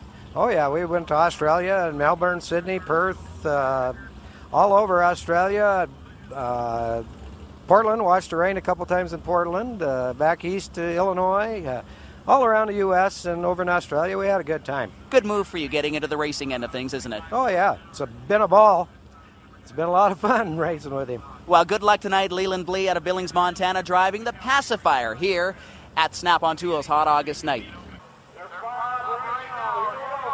Well, this is it, race fans. The final pass of our broadcast in the jet car class. It is Chuck Haynes in a brand new Volcano Jet Dragster taking on Leland Lee. Lee, of course, won both earlier rounds. First round, that's because, well, Chuck Haynes had problems with his jet. But things are ready to go for this final pass of our night. Hope you've enjoyed the action here. After this pass, we will take a short commercial break because we are running out of time here in our broadcast here. We're going to talk with some of our winners, which have gathered down in the staging lanes, who are sort of sneaking around the corner now with this Jet Car Fire Show, which is going to begin right now. Listen and watch this incredible smoke and fire show, starting with Lee and Haynes. Here we go.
And Chuck Haynes wins it.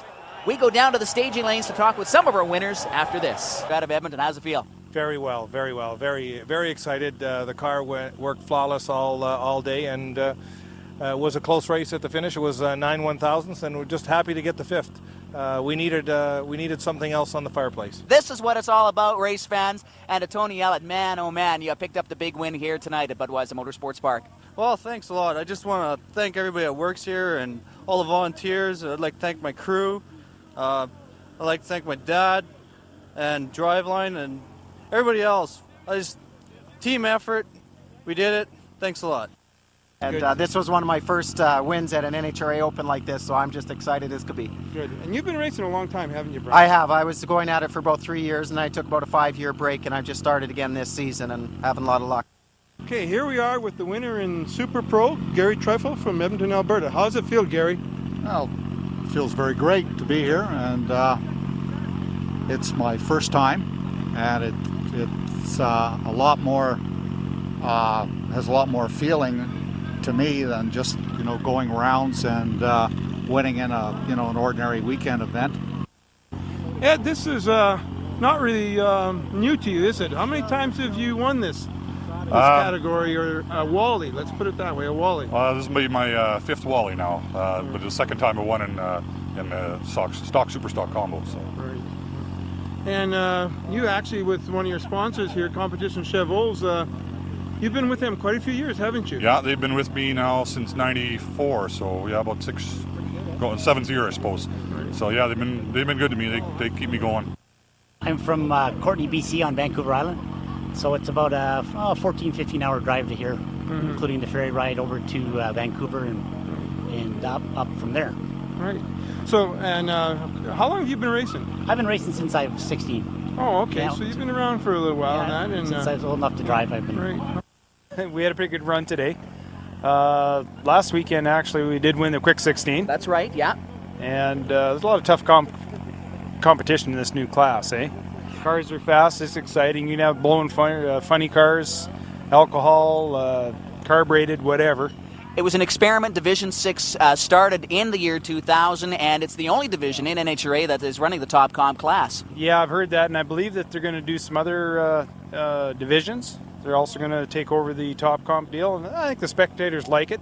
And I'd just like to get the deal in here with a sponsorship thing. Absolutely, no, this is I'd like to thank Bell Engine Service for making the big horsepower to run us 180 mile an hour at times. And especially like to thank my crew chief, Crystal, right over there. There she is. Get a little shot of Crystal, please. She dials the car in to hit the number, and I try to do my job as the driver, and we made it to the final. Well, Terry Cameron, again, congratulations on being the 2000 Snap-on Tools Hot August Night Canadian Open champion. That's a big mouthful, but big smiles, and it's going to continue on into the week, I bet. Thanks a lot, Gord. Thank you very much, man. Thank you. Well, race fans, Stan Ankers, if you can join me now, it was an unbelievable night here at Budweiser Motorsports Park. We didn't hit the 300 mile an hour mark. Too bad for Chuck Haynes with those two other runs, but man, he sure hit the nail on the head that final pass. Yes, he did, Gord. It was a fantastic night. The weather was just beautiful all day. The night turned right. The air was right and everything, but unfortunately, like you say, we didn't hit the 300. But that gives Chuck something to shoot for the next time he comes back, and I know he will do it because he's going to be a little frustrated right now, and he's going to want to prove that he can do it because we know he can, but he's going to want to prove it to the fans in the stands. Indeed, Stan. And again, thank you very much for joining me up in the broadcast booth here tonight, and thank you for running down the steps and doing those interviews for me while I was making the call of the final passes of our competitors here tonight. No problem, Gord. It's been a great, fun time again and an enjoyable time working with you. Race fans at home, thank you for joining us here on Shaw Motorsports Trilenium Industries Championship, NHRA drag racing and coverage of the Snap-on Tools Hot August Night Canadian Open. Race fans, we're going to see you at a track near you. Good night from Budweiser Motorsports Park. Wife race team. Now, Heather Januszewski, by the way, is the crew chief on Brad's jet funny car. She knows more about the inner workings of these jet engines than does Brad, and Brad readily admits that. She's the brains behind the operation here. The line show begins. Sit back and enjoy it home.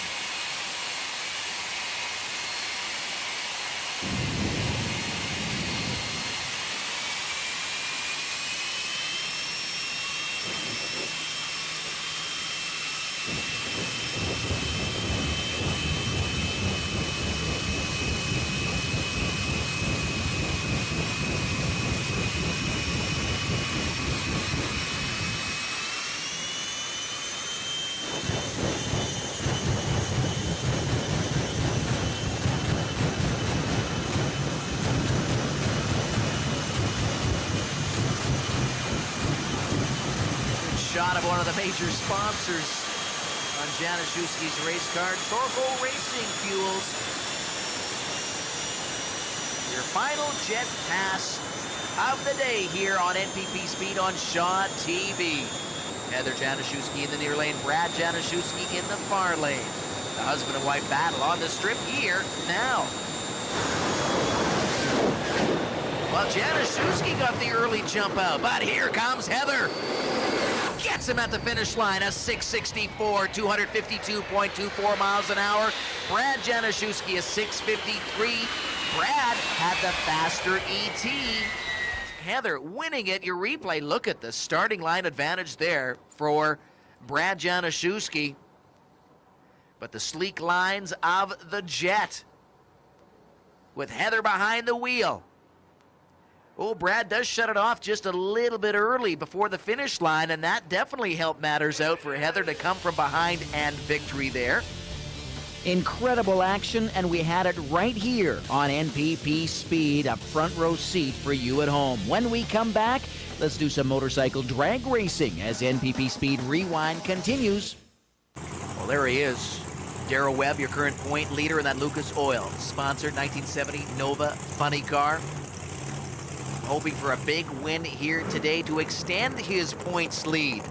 Eddie Plaisir out of Edmonton in that 37 Chevy Flopper, hoping to close the gap and get into the top 5 in the points chase. It's burnout time.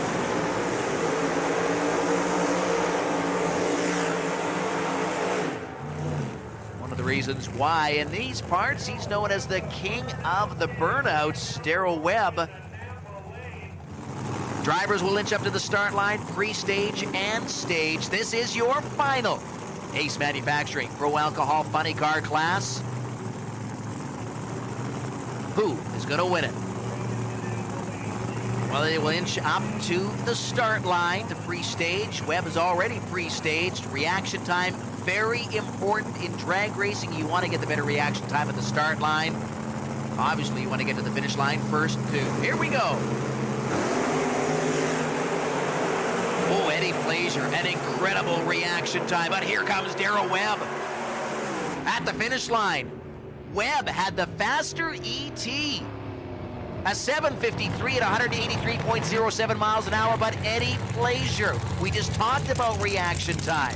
A 0.28 reaction time, a 7.66 second run at 171.98 miles an hour. Reaction time, look at the jump right there. He still had the slower car, but that jump at the start line, Darrell Webb could not overcome the difference in reaction time. And you talk about a close finish there, folks. All right, everybody, how's it going tonight? It is Kellen Nitro live for the Midas Hot August Night pre-event stream. And let's see what's the button here. We were rolling through, and it's been quite the night. There we go. We get the right buttons happening as we're rolling. It's actually been a lot of fun looking through the old archival stuff from this race. We saw, to open up the stream tonight, action from the 1999 Hot August Night. You just finished watching stuff from the 2007 Hot August Night. And then prior to that, you saw stuff from the 2000 Hot August Night. And you can see how the facility, which is now RAD Torque Raceway, has kind of changed throughout the years and that stuff. You know, in 99 and 2000, you did not see the giant tower and the VIP complex in the background and that stuff. And then in 2007, it kind of looks more modern compared to what it is, because that was right in the heart of the IHRA era, I should say, for the racetrack at that point. So we got probably I'm going to go another 40 minutes here, I think, or so, 40, 50 minutes. Take it up to the top of the hour wherever you're watching. And we're going to do some more modern look backs that we've got from the Nitromaniac TV archives as well. If anybody wants to leave a comment, go right ahead. Shout out to Andrew and the Everything Nitro folks down in California saying what's up. Good to see him up and running. Go give them a Google. They got some amazing podcast interviews and that stuff up with some of the legends of the sport. Larry Dixon, Whit Bazemore, you name it, have all appeared on that channel. And so if you want to hear some great conversations, I think they got one up with Corey Mack as well, Corey McLenathan.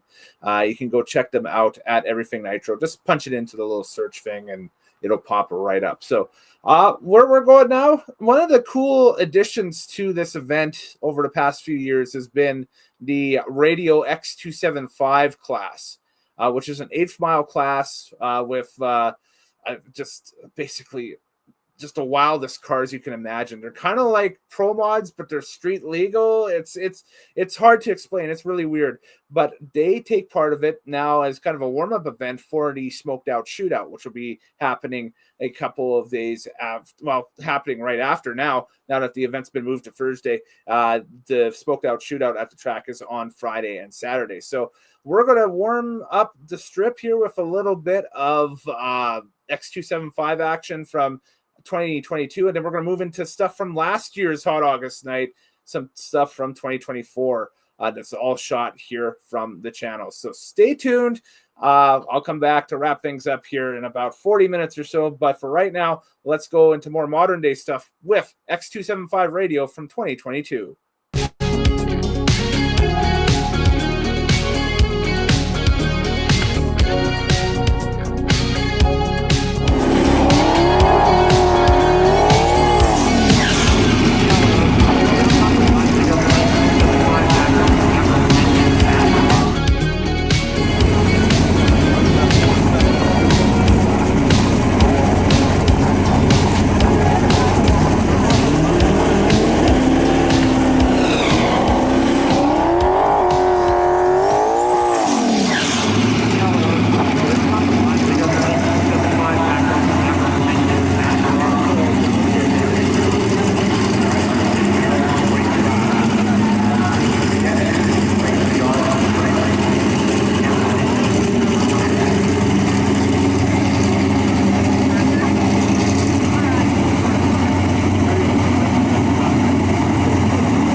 number 1 follow car.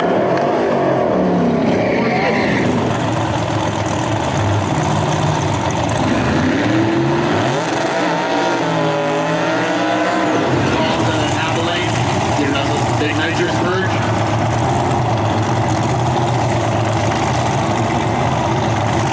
Important that he gets those pressures down, break to optimal pressure so that car is going to perform. Kurt Thompson in the AMA lane on the left hand side. No run truck bodies, sportsman solutions. Let's get these cars empty.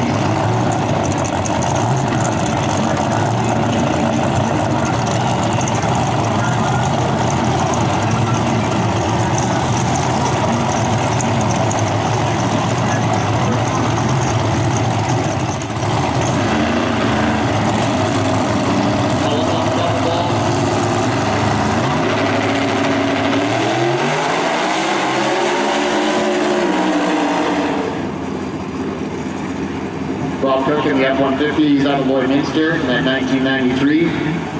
His power adder is an 88mm turbo. His sponsors Alpha Motor, Horsepower Solutions, KC Mechanical, Milron Truck Body, and TLT Transport. White trash, 1986 Camaro.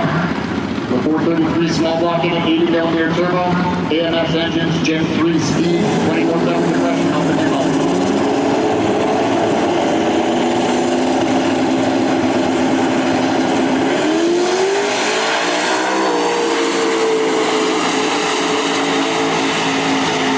Great run in the Napa lane with a 472 at 157 miles an hour. Bob Cook in the AMA lane goes with 5 horsepower solutions. Team and in the Napa lane, we have Jordan Brandon in the car called Side Money.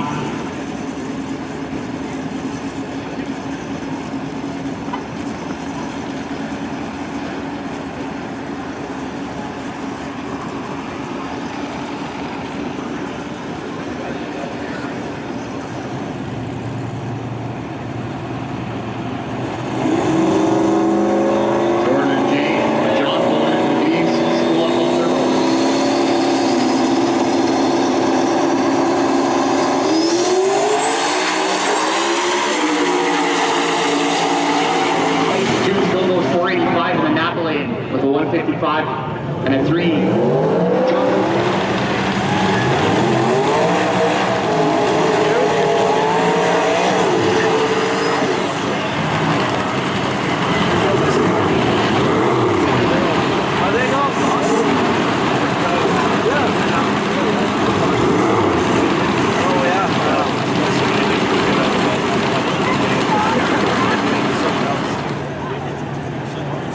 Neil Richards in the AMA lane, John Cuglietta in the Napa lane.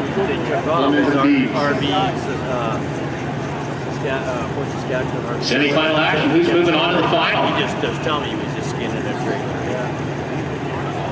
Yeah, that's right.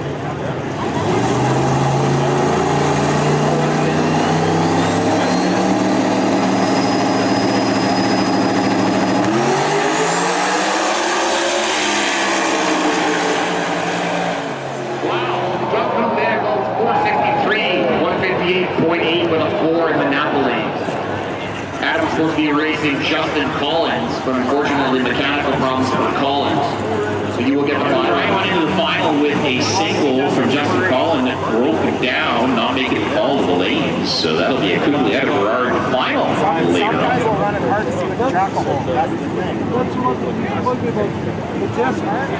Some is from AMS engines, Gen 3 speed, 24/7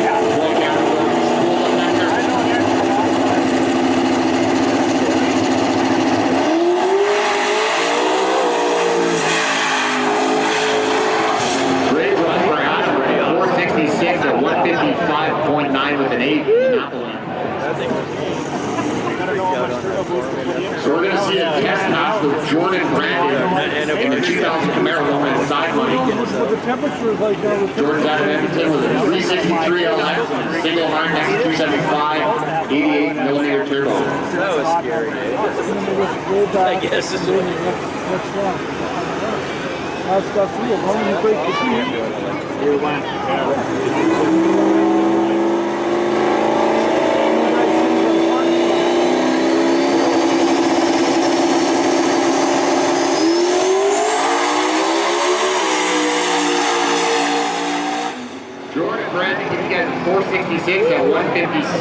7.7 with an 8 in the out lane. 7:28 on the red here.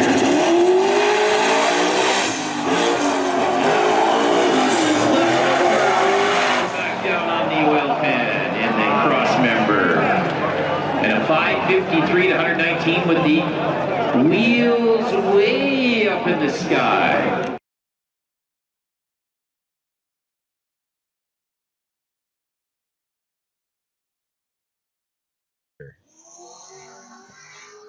Oh, puts it up on the bumper and drops it back down on the oil pan in the cross member.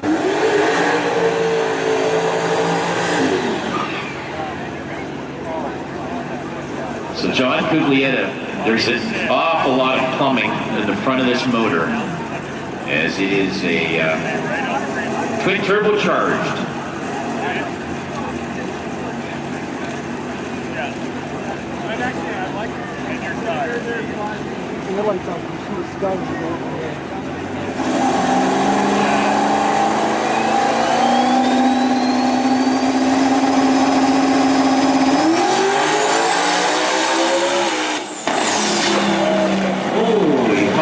And that's a 5:13, so it still makes him the winner. 5:13 and 106 miles per hour for John Cuglietta.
Miles an hour. What a pass from David Brandt.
finish line at 4:23, 152.34 miles an hour.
It took him 1.01 seconds.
Wow. 723 is yet to get out of it, just past the 660.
crosses the finish line with a 7:31 at 108.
Heavy metal coming in 7:45 with a 14 thou reaction.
Team Secret Weapon.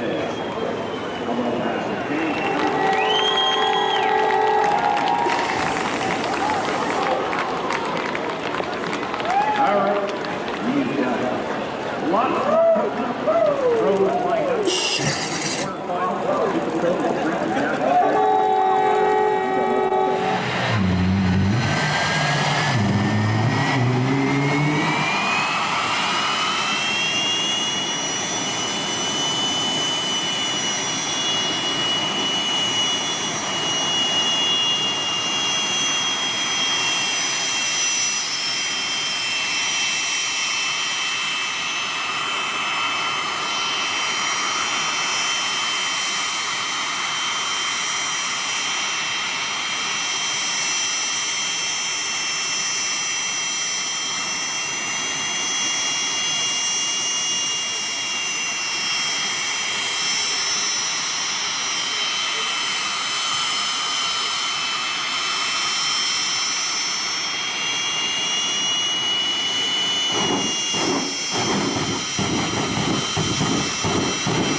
Keep working on it. He's going to get you down here for the next round.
So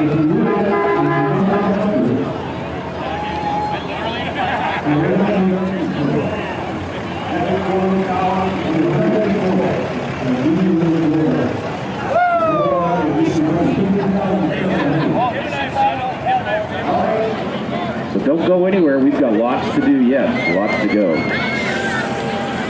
So, we'll just give it a few moments here. We're just going to clean up after the jets, and we will get right into our semifinal round of the Pro Super Pro Street. Then we've got a full round of our Pro Show to come on back in.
Retreat guys.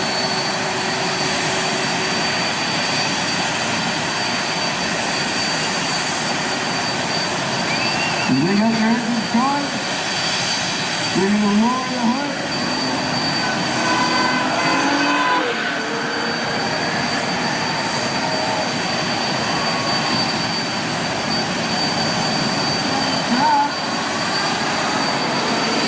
We'll get these two jet cars up to the line.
And then we're going to do a little track prep to get ready for the pro show and the opening ceremonies to kick off.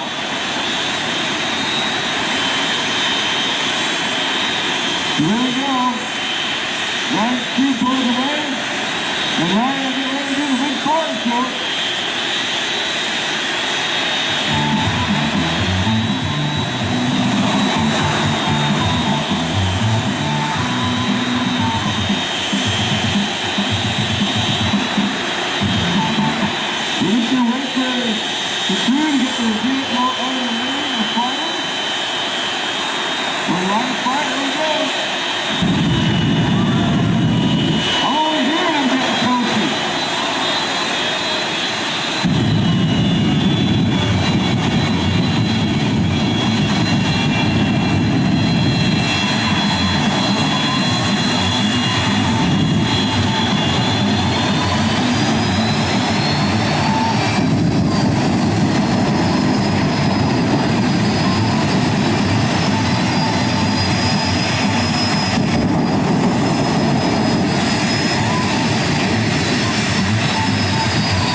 cars at the 252 mile an hour, 647. He did 240 the first time out.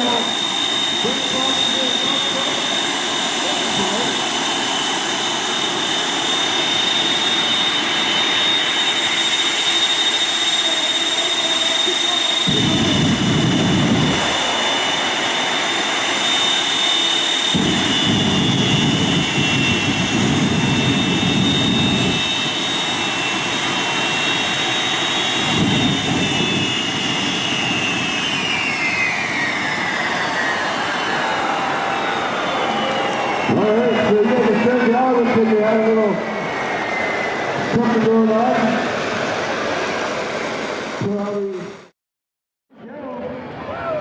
Jets are fired up. That's right, Jets are fired up. Car runs go off. This is a 5. Car on the back.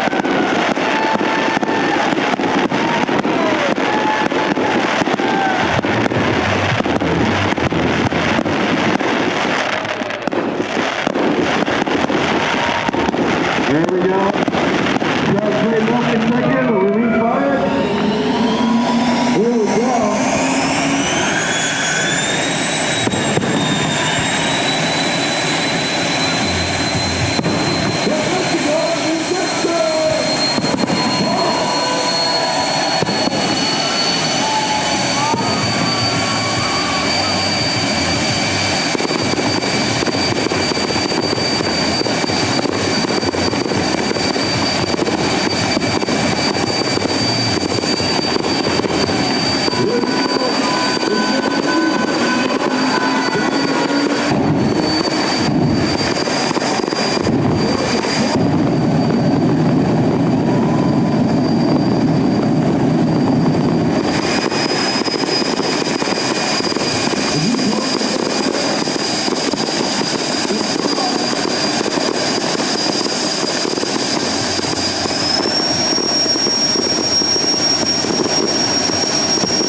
All right, jumping back on for a second to say goodbye, basically. Yeah, so that's all I've got for tonight. It's basically, yeah, the end of the stream. So thank you to everybody for tuning in and that stuff. And in case you missed it off the top of the stream, we got our update for tomorrow that the event itself had been postponed.